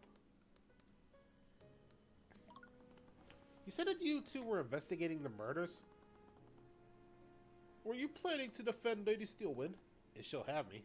She may be a competent prosecutor, but I have more experience defending clients. Unfortunately, I think the situation is far more complicated than that. What do you mean? Several houses leaders died today. We can't release this information to the public, not after the news of William Frega's death has already spread. In the course of 2 months, we've lost not 1, but 3 pillar heads. But the trial had to happen soon, or else the magic traces left will disappear. From what I heard, we will be holding a trial, but it will be handled privately and eternally. And I'm sorry to say you won't be permitted to serve in such a trial. Would you be able to pull some strings for us, Aster? I'm sorry, it's nothing more than to give you the opportunity to represent her, but I clearly have a personal attachment to this case. If I try to take the trial in her favor, I will only harm her chances. Even if I can't directly defend her, we can still investigate the crimes on her behalf. Yes, I really appreciate that. If no evidence is found, perhaps we can exonerate Miss Steelwind of her charges against her. After everything that's happened, I really need to know. Why were so many nobles gathered in one place anyway? All 4 of the pillar heads were present. I understand if you don't want to tell me more, but this information can be vital in figuring out what really happened. The truth is, we're all gathered to mourn the... Oh. Yeah. Hey, Rita! Mm-hmm. What did I say first? And then you said wedding? I said that it was probably a wedding. And what did I say before that? I mean, you said coronation. I don't know, Hey, I said coronation. In truth, we all gathered to mourn the death of my father, King Oliver the So we're Ninth. both wrong. Kind of. I mean, it's technically a funeral, though. It's not his coronation. Not yet, anyway. Wait, the king is dead? Yes, we wanted to avoid releasing this information to the public so close to the death of William Frega. My father has been ill for quite some time, so we prepared for this. Or at least I thought I was. I also lost my mother when I was quite young, and it's still all a little hard to take in. I'm sorry. You have my condolences. Thank you.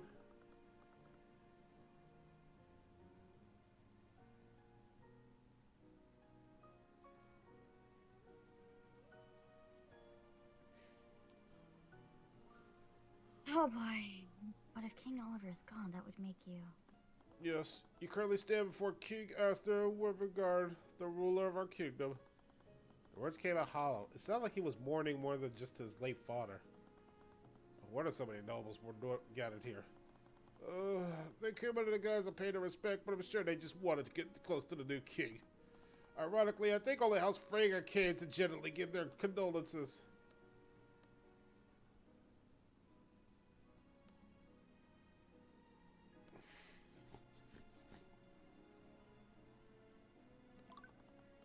Speaking of Freyga, I think you need to know. I saw Beatrice before I was knocked out. I think she might have been the one who killed Pierce. I mean, he's technically not coronated because it's not public knowledge that he's the king right now. So. Oh, he mad. Yeah. I'm sorry, I know she was your friend, but we already know she's not above committing murder. I see. I suppose if you're saying it, it must be so, but what possible reason could she have been involved in something like this? Not sure yet, but I plan to find out. By the way, where were you during the murders? I remember you left with Steelwind when Celeste and I arrived at the cathedral. Oh yeah, Steelwind I left to speak to the High Speaker Arcus in his quarters. What was the meeting about? It was actually about our wedding. My father's death again. General demanded we make our union official. Oh. I would congratulate you two, but considering the circumstances. I understand, and I appreciate your words nonetheless. Anyways, how long did the meeting last? I believe we spoke until 1:40 p.m., but Fonseca just died at 2:05 p.m. That means she began a rampage less than an hour, half an hour after the meeting. Was there anything off about her behavior? Now that you mention it, something about her demeanor changed. We were speaking of the wedding when she abruptly left. I asked her where she was going, but she ignored me. Mind control! It's mind control. That sounds similar to what happened when Celeste fought her. There's no way she was affected by mage blight.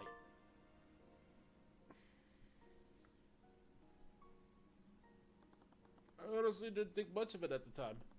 I'm quite used to her giving me the cold shoulder. Yeah, cold shoulder. That's just not like cold shoulder. Just like Rita gives the prince the cold shoulder. You heard me, I don't Rita. give him a cold shoulder. No, what are you you. talking about? No, you give her the blah, blah, blah, blah, blah, talk. What? No.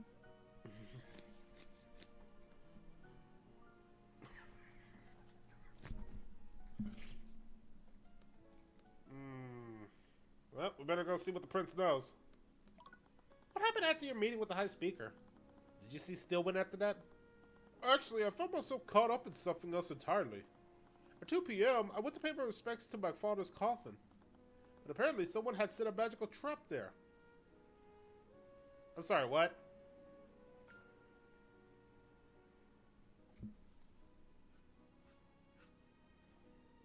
Oh boy. What?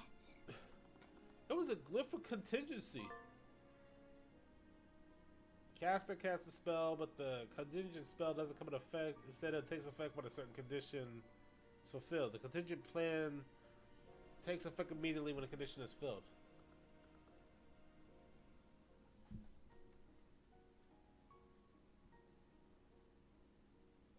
I've never heard of that spell.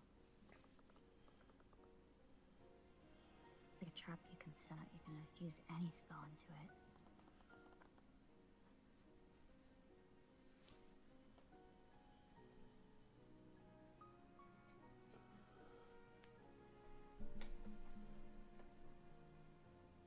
A contingency spell. So a Batman spell.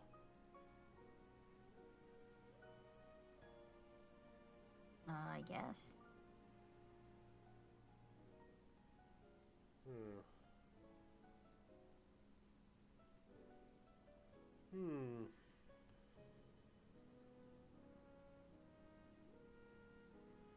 Something's not right about this. What spell was it? It was a forced cage targeting me.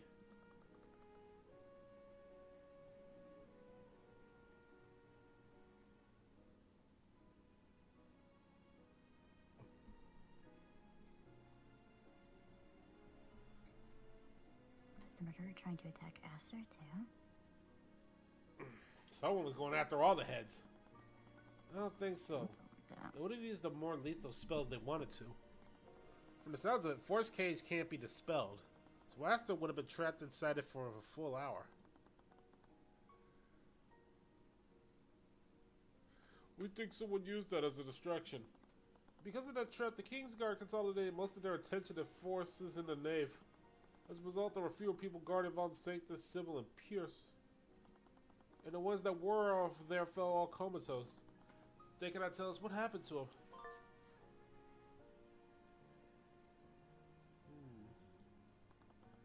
Then another inexplicable event was added to the list. And after everything I learned, I knew for certain Steelwind wasn't afflicted by mage blight. Someone must be behind this. Anyways, he probably didn't witness much after he was trapped in the force cage. It's time to move on. Maybe we can talk to Steelwind. Nope. Oh boy.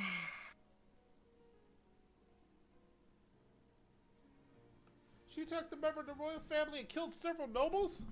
Oh, kid. What else is there to investigate? The laws are clear about what we must do. We should execute her immediately. Ulrich, the situation is far too much import to make such rash decisions. We need to approach this calmly and carefully. As we return to the nave, I spotted the young prince stomping around as he argued with the nobleman I saw earlier. Now that I think about it, he was the only person that I didn't recognize. Oh, it's you two, Your Highness. And I don't think we were introduced.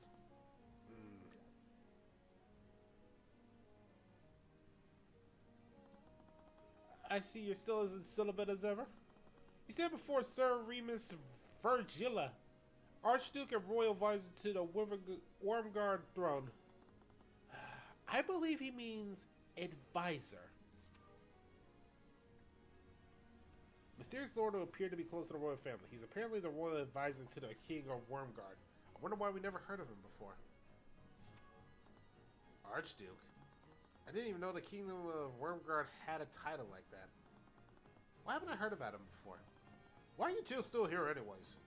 I thought the cathedral was closed for the investigation. I'm investigating what happened on behalf of Prosecutor Steelwind. I see. Anyways, I have much to attend to. I'll be taking my leave. Actually, since we have you here, we'd like to ask you some questions. Both of you. You should know your place, knave.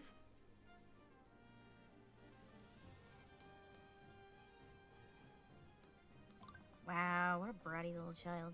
Yeah. Your Grace, where were you when the murders took place?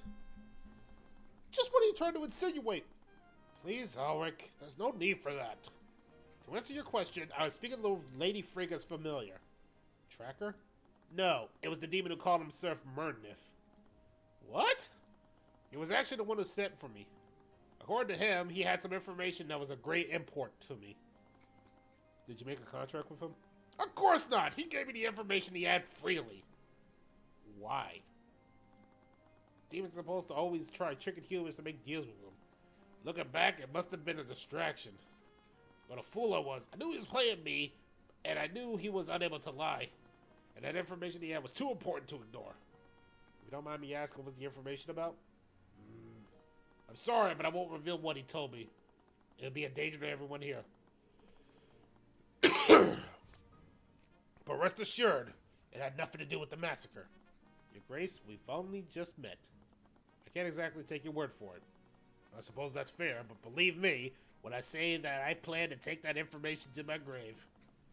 That was ominous, but he was clearly intent on keeping that conversation a secret. Anyways, several members of the King's Guard were watching us.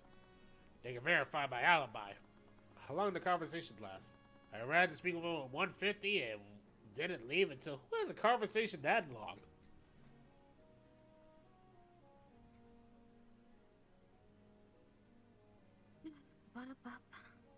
No, right on. Legit. Who has a conversation that long? I don't know, man. Some people, I guess.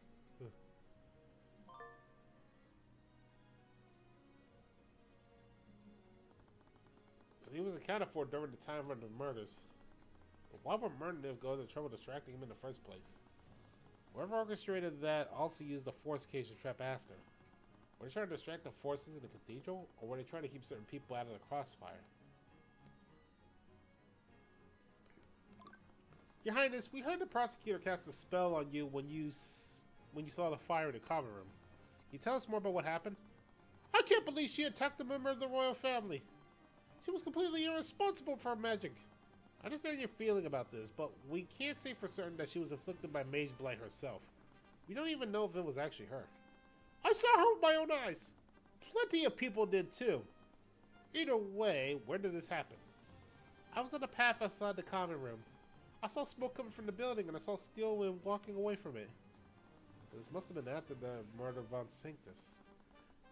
I have a feeling I already know the answer, but was she acting erratically? No, she was very deliberately casting a spell on me. Which again implies Mage Blight isn't behind this. Do you know what spell she cast on you? I'm not sure. I've never been afflicted by a spell like that before. From the magical traces on them, we know it is some transmutation spell.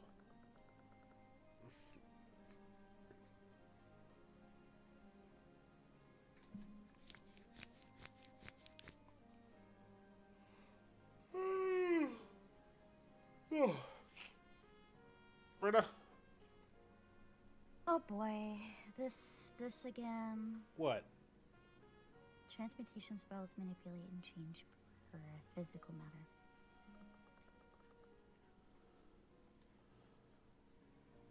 It's crazy to think about what they might do to a human body.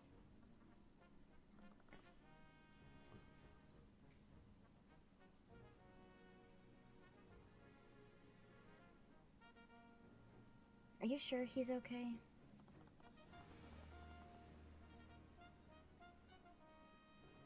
Lord Aspelus inspected him and he did not appear to be having any lasting injuries.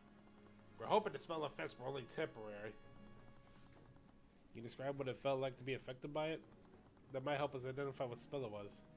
Well, I was extremely dazed and my ears were ringing.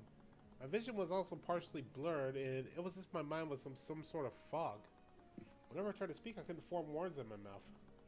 I could only make grunting noise. I couldn't walk either, so I had to crawl on the floor. Sorry, I had to go through that. It must have been traumatic. What kind of transmutation spell would do that to him? Had to be some kind of effective in this sense. Ow. You already told us that she wasn't acting erratically, but was there anything else off about her demeanor? I only saw her for a moment, but she was definitely different than usual. She was completely emotionless.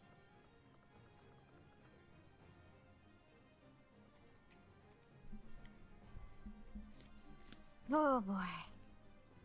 Yeah, that's exactly what it's like when I fought her too. Are you tired of something? A little bit. Same.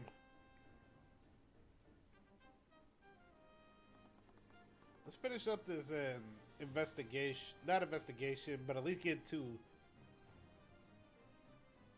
You're fine, you're fine. Huh? You're fine. Yeah, but remember, I still gotta go to work in the morning tomorrow. True. Huh? True. So I really can't be as long as we normally do.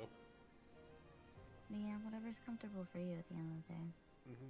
She was like an arcane construct. Her movements were almost robotic. Wait, are there any arcane constructs in the cathedral grounds? No, not for lack of trying on Lloyd's part. The High Speaker and I specifically forbidden that staff from using them here. Wouldn't be really convenient if all it was the doing of a construct. Anyways, was anybody else around Steelwind? Would Steelwind cast our transmutation spell on you? No, she moved away quickly after she incapacitated me.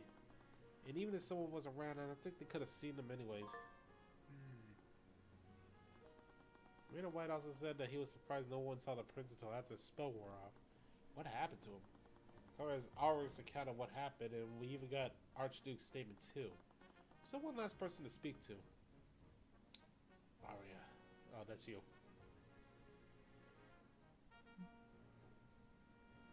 Arya. She and Beatrice supposedly have no memories of what happened. If only Beatrice saying that, I probably would doubt it. But Steelwood does have any memories, it becomes a lot more credible. She definitely has the missing piece what we need to put together. Are you going to the dungeon to speak with her? I am. Wonderful. I'll be accompanying you. What? As the royal advisor, I have a vested interest in this investigation. Well, I trust Lucio to leave no stone unturned. I hear you have quite a talent for seeing what the crown cannot.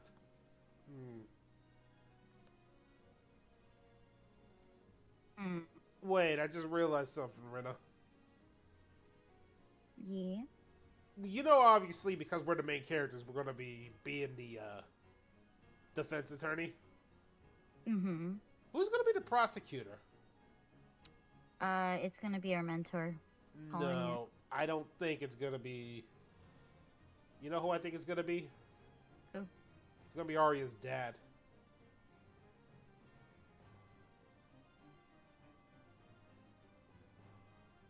You think so? I'm leaning more towards that than Ruby for a number of reasons. But mostly, remember, they've been talking about this is basically contained within the royal family. Ruby has not been shown here at all. Nor would they want to have Ruby. Yeah, but it doesn't mean here. that she'd be prosecuting because she has worked against this before. She was the defense attorney. We were the prosecutor. I know, but like if I wouldn't put it past the game to do that. I'm leaning more towards the dad. And he just mentioned Lucio, which was the dad, so...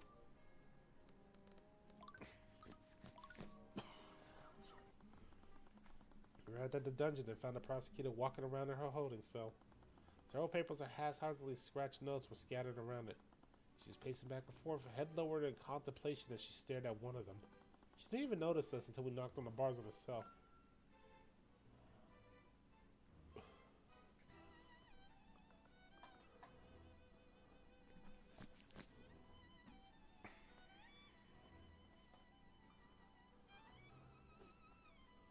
Oh boy. Mr. Cuthbert, and your grace. Stillman's eyes stayed on Archduke before it turned to us. How you doing?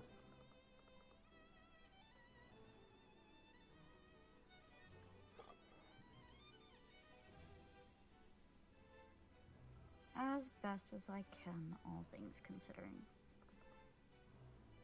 What brings you here? We're trying to investigate everything that happened.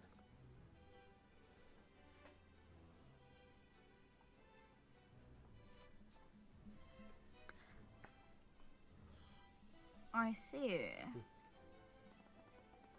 Dramatic pause. I was wondering if you can answer some of our questions. Steelwind, I know your situation is pretty grim right now, but you know you can trust me. I know, but at this moment I don't even know if I can trust myself. What? I mean, she was possessed. We heard that you don't have any memories of what happened. Is that true? It is.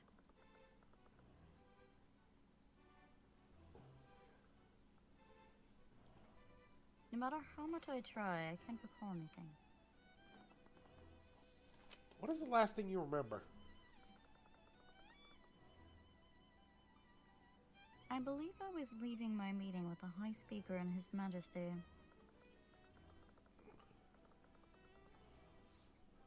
After the meeting, I was planning on returning to the nave to speak with my father, but I suddenly felt something churning inside my stomach.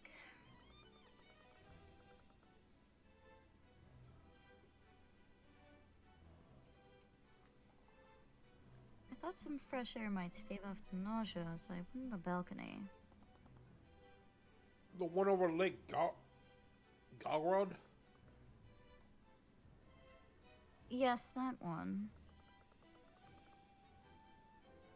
The last thing I remember, I was losing consciousness as I looked at the lake.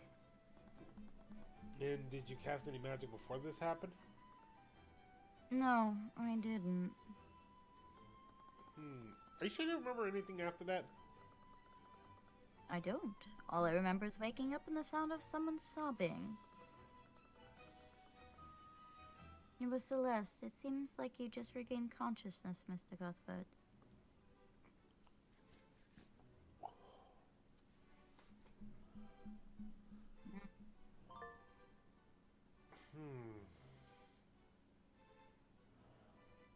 Suspicious. I feel like we completely ruled out magic blight. So I doubt that's why you can't remember anything. Are there any spells that specifically modify people's memories? Oh, we got a raid. Welcome in, raiders. I rarely actually get raids, so let's give you a nice shout out.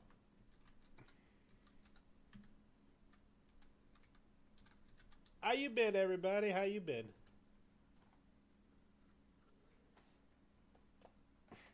What were you playing? Because I did not have that thing set up yet.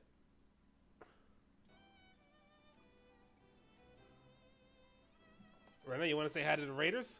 I mean, hello. I said hello. I didn't hear you. Yes, I said hello. Mm. Oh, I said hello. Hello there. Pip and Dip, what a name. Mm. What are they? They're like, oh, they're a furry. Oh my god, there's a furry team? What kind of furry are you? I'm so curious. I'm curious what they were playing last, to be honest. It looks like they were I'm playing... nosy, so I'm on their account. It looks like Minecraft? Oh, it was Minecraft. Yes. Well, I am gonna send this team to Seltro. You think Selt's gonna like them? I mean, they look like a femboy. Hey, Seltry, you still in chat? I could be wrong, though. It's hard to tell. What was I saying? Oh, yeah. Are there any spells that specifically modify or destroy people's memories? You're a butt. Yeah, that sounds about right. Yes. These furries, man. It would certainly explain a lot of this. They're very creative people, furries.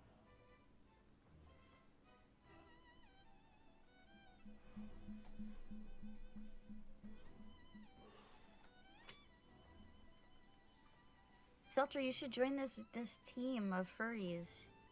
I think you'll gel with them really well.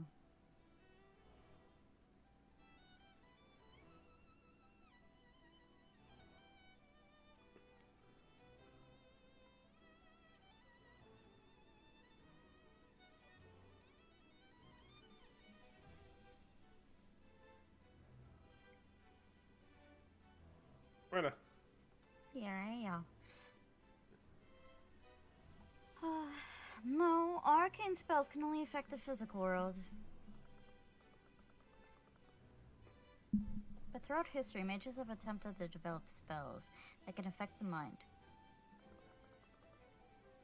There's no recorded history of any of this succeeding. I thought you were gonna keep talking to the raid and like tell people who you were, so that's why I was pausing. Yeah, I'm not used to talking when it comes to raids. I usually say, hi, how you doing? I like try to explain myself, but I always fumble over my words. You gotta practice that. Alright, let me try. Welcome in, raiders, everybody. My name is George Yazura. I am a dragon sorcerer with the powers of arcane. Look at these cool wings I have. And we are currently playing Arcane Attorney. Yes, but we're both very sleepy due to work. Yeah, well, I've been working 9 days straight, so there's that. Yeah, I didn't sleep well over the weekend, and then I had a bad weekend, and then just sleep. Yeah. And then I worked all day, and that was fun. Yeah, it's why tomorrow I'm not even doing my Tuesday stream like I normally do. I'm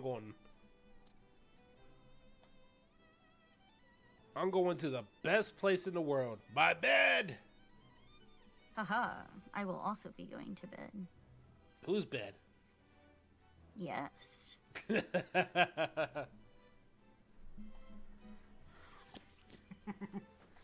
answer is yes. There's no recorded history of any of them succeeding. You can't assume that arcane spells are the only type of magic that exists. It's definitely not.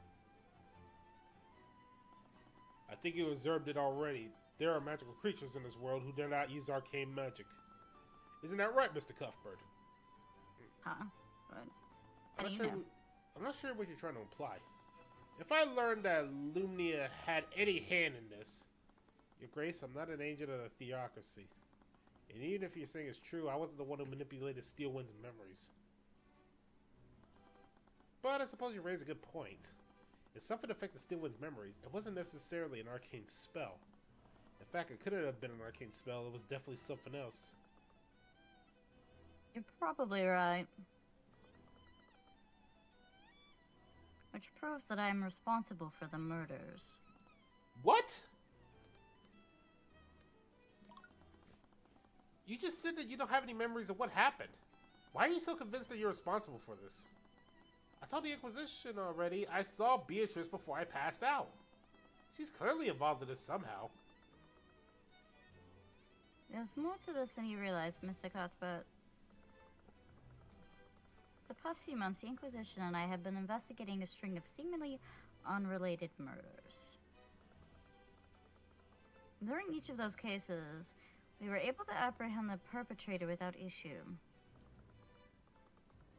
But there was always something off about them during questioning.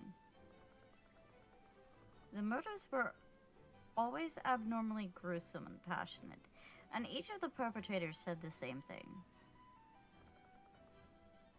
They all said that they had no choice. No choice? Cases like this have been occurring through Avangard, and very little connects the perpetrator to each other. All except one thing. Each of them acted as if someone had controlled them against their will. They're probably just desperate. Most murderers try to make some excuse when they're caught. They could even just be in complete denial. Had said the same thing, but the cases were far too similar for me to ignore. And this one is the same. I wonder if they were telling the truth. But has each of the murders was committed by an unknown party?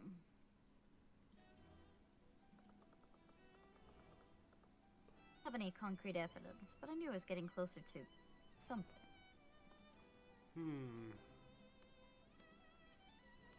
The Purple Conspiracy. Purple Conspiracy? What?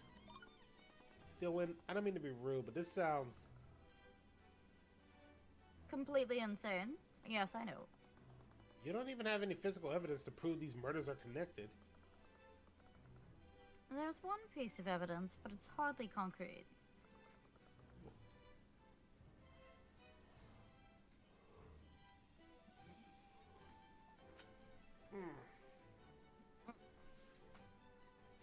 Yes, murder. But it does tie each of these cases together. She took out a small parchment from her pocket and showed it to me.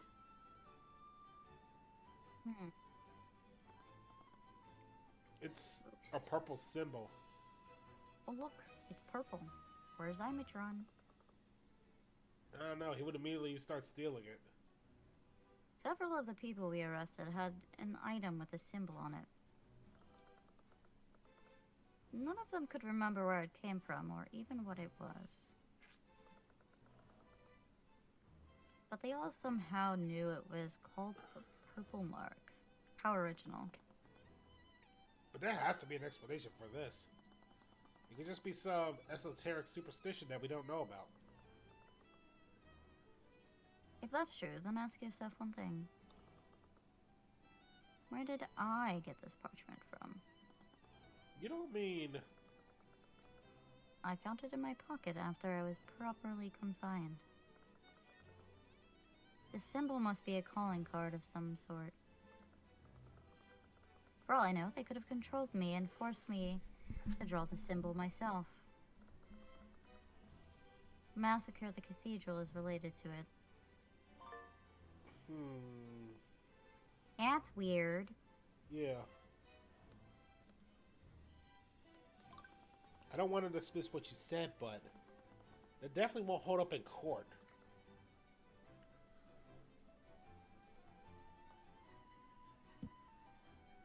Yeah, I don't know. That one's weird for me. Nor should it.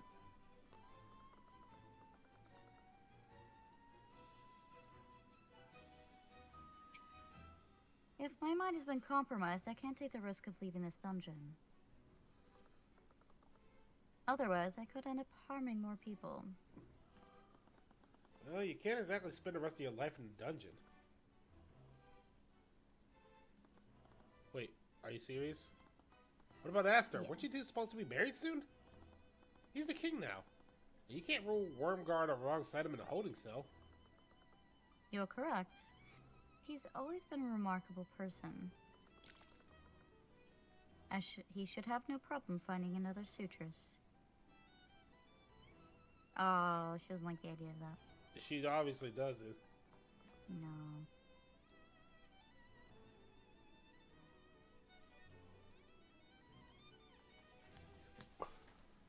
Definitely not. She's saving face. Oh, yeah? No. What? Your plan is terrible and I hate it. I'll just defend you and figure out what really happened. Wonder how they're supposed to do that. Do what? You know. Figuring this all out. Mr. Cuthbert, I'm not about to risk more lives.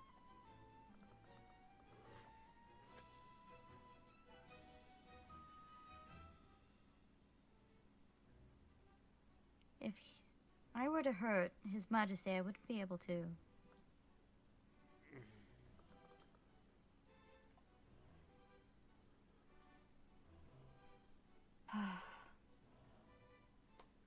Please don't ask that of me.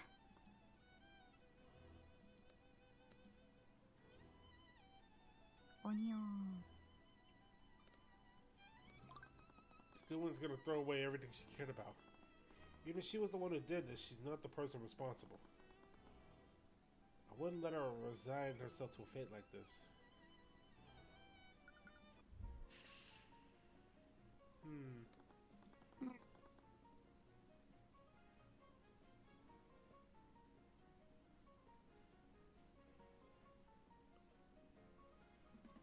Stillman, are you seriously gonna try and throw your life away?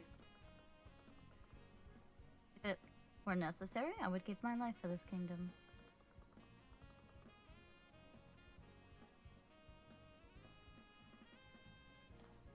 If someone controlled my actions today, they can and will do so again.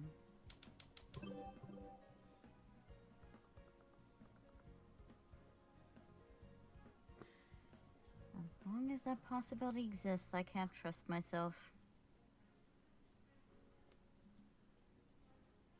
Stillman acts for the greater good of the kingdom, regardless of the amount of suffering she must endure to doing so.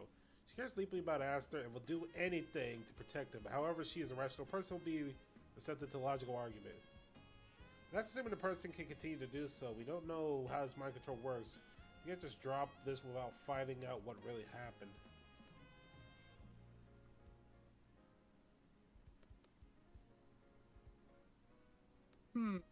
Honestly, deflect or doubt seem like the better options. I mean, here's the thing. She's aware that it can happen, so... Yeah. I don't know. That's not the issue here. If somebody else is responsible for what happened, then we need to find out who they are. They're still out there. But that's assuming the person can continue to do so. We don't know how mind control works. We can't just drop it without finding out what really happened. That's definitely pretty clear. What do you think? Doubt or deflect? I have no idea. I say doubt sounds more logical. But that's assuming the person can continue to do so. You said so yourself. You haven't found any evidence to prove your theory. We don't know how this mind control works, and we don't even know what magic this is. We can't just drop it without finding out what really happened.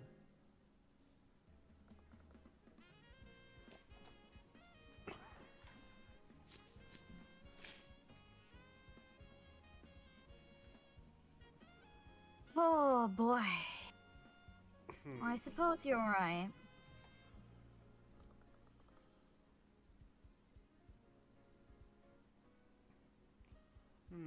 But I doubt that there was any goal to this.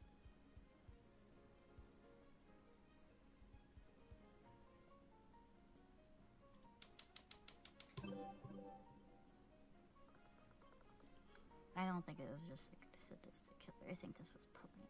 Yeah.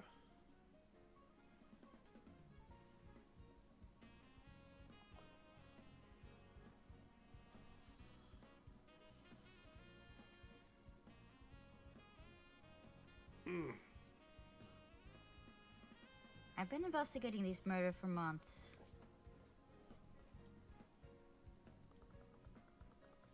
The person behind this is a sadistic individual who wanted to cause as much suffering as possible.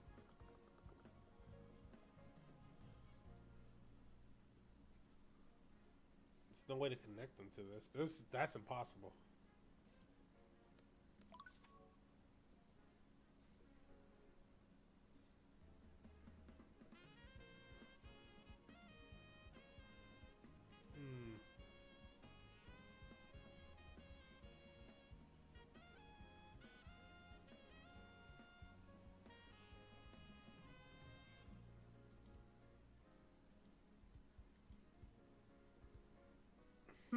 Indeed.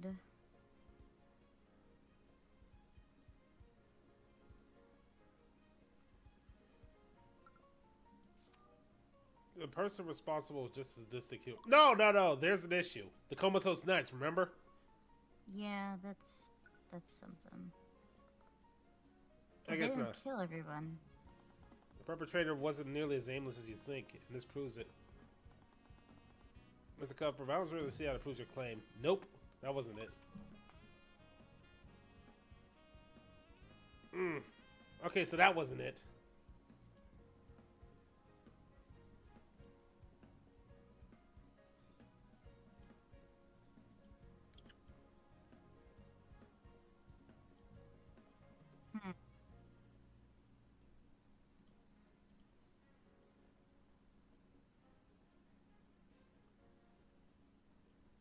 I thought the comatose knights would be it, but I guess not.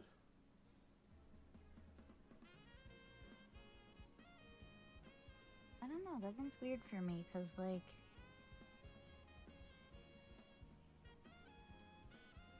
If they're a sadistic killer, they would have just killed the knights instead of making them unconscious. Exactly.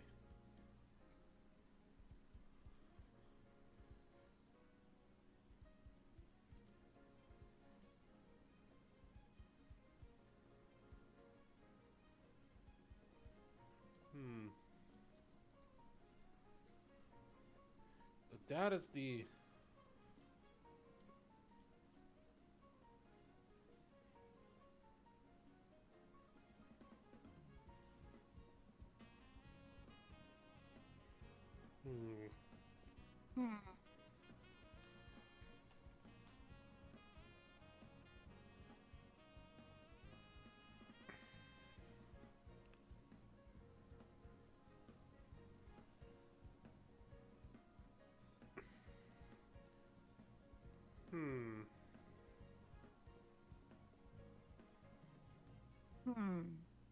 What are you thinking?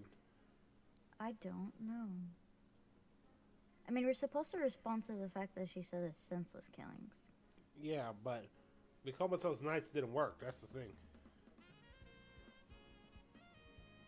They trapped the king in a force cage, though.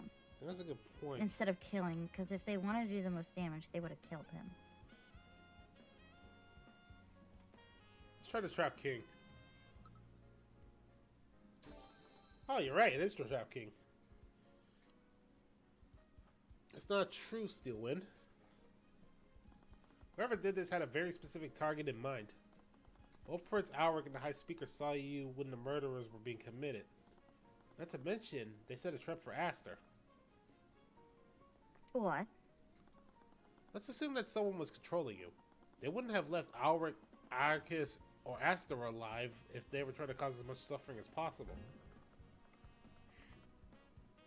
I suppose you have a point there, but that hardly narrows things down.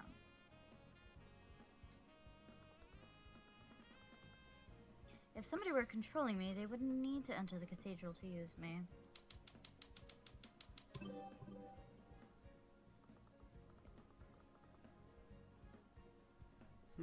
Perhaps you're right, and the perpetrator only wanted to murder those 3 victims. There's plenty of people who might want to see those 3 dead. Yeah. A lot of people don't like it. That's true. But I think the force cage is this example we need. There's one thing you're overlooking. Before the murder started, someone trapped Aster within a force cage using a glyph of contingency. But they didn't harm him. Oh, that's you. But they didn't harm him. It was probably just a distraction. Even so, that gives us 2 very important clues. The first is that whoever did this was capable of casting those 2 spells. That means the perpetrator was either a mage or working with one. That's true. But the second clue is the most important one. Whoever set the trap for Aster, they did it so within 24 hours of rigging it. So the Grand Cathedral was closed to the public. That means the perpetrator must have been someone who attended the funeral. So it was one of them. That narrows down our list of suspects substantially. There's a chance we can identify who did this. And if they really did control your actions, we can find a way to prevent them from doing it again. Stillwind, you need to fight this. I can't. Why not? Fighting this will put more people in danger. If we pursue the individual like this, they might retaliate and even more than they already have.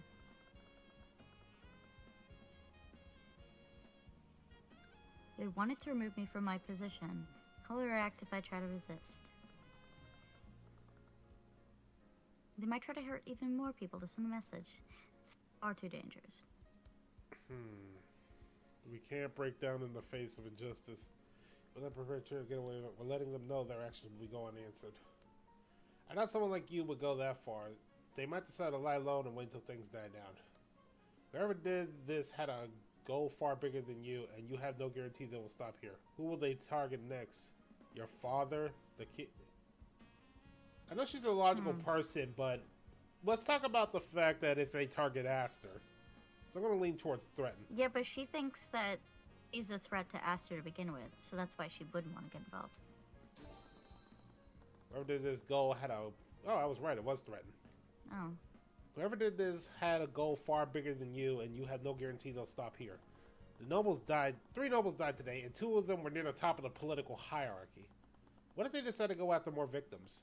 Who will they target next? Your father? The king? Oh, that got our attention. We need to catch them before they do more harm. I know you're frightened about what would happen to the people close to you, but we can't let someone dangerous get away with it.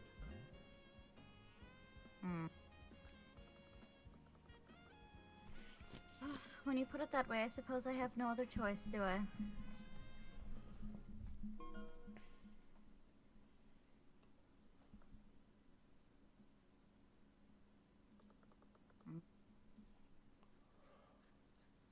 I never realized that before, Mr. Cuthbert. What? You really have a bad habit of butting in your nose into other people's business.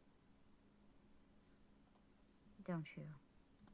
Yeah, I suppose I do.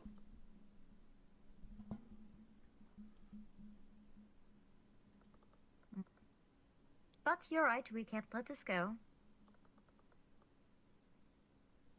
I'll find a way to dispute this, somehow. Thank you, Mr. Cuthbert. I think we've known each other long enough. You don't need to be so formal. Oh my god, there's a zoom feature on fucking Discord now. Zoom? Yeah, if you're focusing on somebody's screen, you can zoom in so that you can read it easier. Ah. It's kind of cool. I know I agreed to fight this, but... What is it? You're the most qualified attorney in the nobility. You'll definitely be able to make a case for yourself. As you probably know, House Sybil controls the legislative and the judicial branches. branches of our kingdom. And they've nominated my father as a prosecutor for my trial. Got it, Rena! I told you they were gonna go with that. Interesting. In your face. Here's the thing, though, that, like, doesn't make much fucking sense, only because of the fact that, like, you can argue that if he was to do that, he might throw the case because it's his daughter. Conflict of interest. Now let me give you another example. You played the first Ace Attorney, remember? I know, but I'm saying, I like, just logic... Smooth. Rena, you work in the fake court, so I don't think regular I'm logic just trying to say, like, that's just what I'm thinking.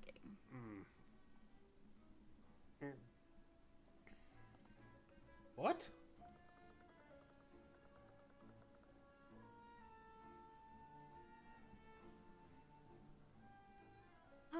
My theory of mind control is not substantiated by evidence, and we can't blame another kingdom's magic because of that. Everyone believes that I overspent my magic and gave myself mage blight. As a result, they blame House Steelwind for the Minister of Justice's death. Now, the only way for him to redeem House Steelwind is for him to convict and sentence me to death. But he's your father. There's no way he would. This isn't the first time something like this has happened. Although I will say that he did convict his wife. Yeah. When I was a child, my mother accidentally overused her magic and induced mage blight within herself. In her resulting episode, she massacred an entire village of commoners. Skilled Lord. House Steelwind almost lost everything after that.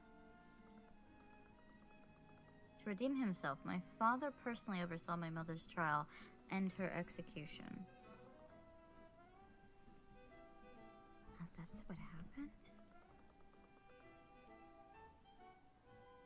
My father values his duty to Wyvern above everything else. Fucked up, man. Nothing matters to him more than that. Not even his family. What a fucking shitty dad. Why do you think I don't trust nobles at all, Rena? I don't think it's necessarily being a noble. You can still be a shitty dad and not be a noble. You can be a shitty dad no matter what fucking role you play. I'd like to have confidence in myself, but I don't know if I can face him like this. Mr. Cuthbert, what is your stake in all this? What? You hate the nobility, don't you? So why are you so intent on helping Miss Steelwind? Because she's innocent. What else is there to say? Mr. Cuthbert. It doesn't matter if she's a noble or a commoner. She's being oppressed by the politics of our kingdom like all of my other clients. Well said. What? I, Remus Virgil, hereby grant you the privilege to serve as Miss Steelwind's counsel. Who the fuck is this guy? The royal advisor, I believe? Yeah. As the royal vizier, I will be acting as the judge and arbiter of Miss Steelwind's trial. It is within my right to grant you such permissions. I'll gladly accept it. If Prosecutor Steelwind will have me. There's a lot of bias going on in here, and I don't like it. Yeah, I'm used to it with Ace Attorney games. Does make it more interesting, though. Like, the judge is obviously on our side. Because the judge is this guy, who's the vizier, which, like, what happened with the normal judge.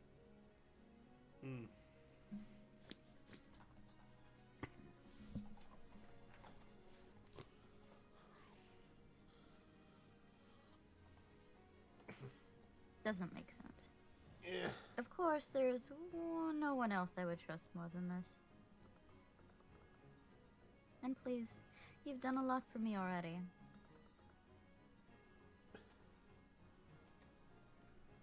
don't have to be so formal. Celeste has already taken to calling me by my first name. And stealing your look. And messing with you. And then stealing your last name too. Remember that one? I am. But since you're defending me, I'll probably need this. Arya spell compendium.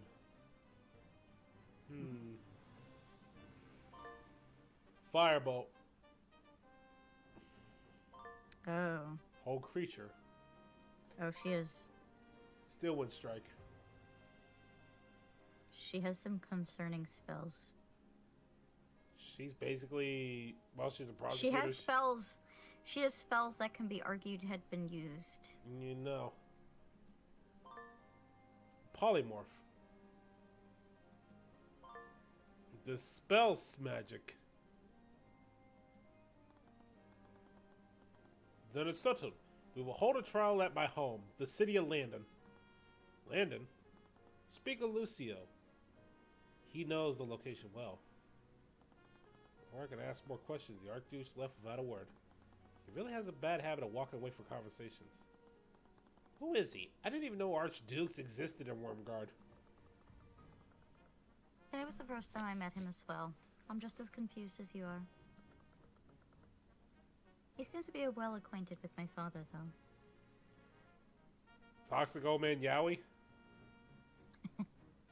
I mean, the game Jolene was playing had Toxic old man Yowie in there. Wouldn't surprise me.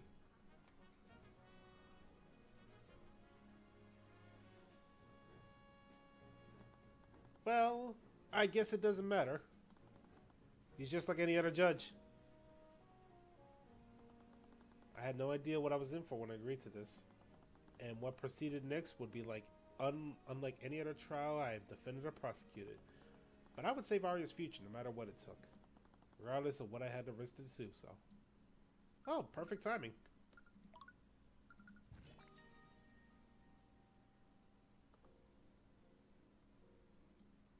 And with that, we shall call it for today. By the way, I know who we're going to raid into, Rena. Oh, yeah? If they're still around. Ooh, perfect. You know who we're going to raid into? What? Our collab partner on Friday. Ooh. You forgot? No, I said ooh. Oof. I have to do it on the actual channel. Oh, and it looks like you're playing a game I've been trying to get you to play for a while now, too. Oh, is that so? Yep. So we're going to raid into the Dragon Alchemist, everybody. A fellow Dragon Council member who we will be collabing with on Friday with Celtro and Rena. Yay. Yeah, we're going to play Boggle. And I'm going to win. Sure, Juris, sure. See you next time, everybody. Bye.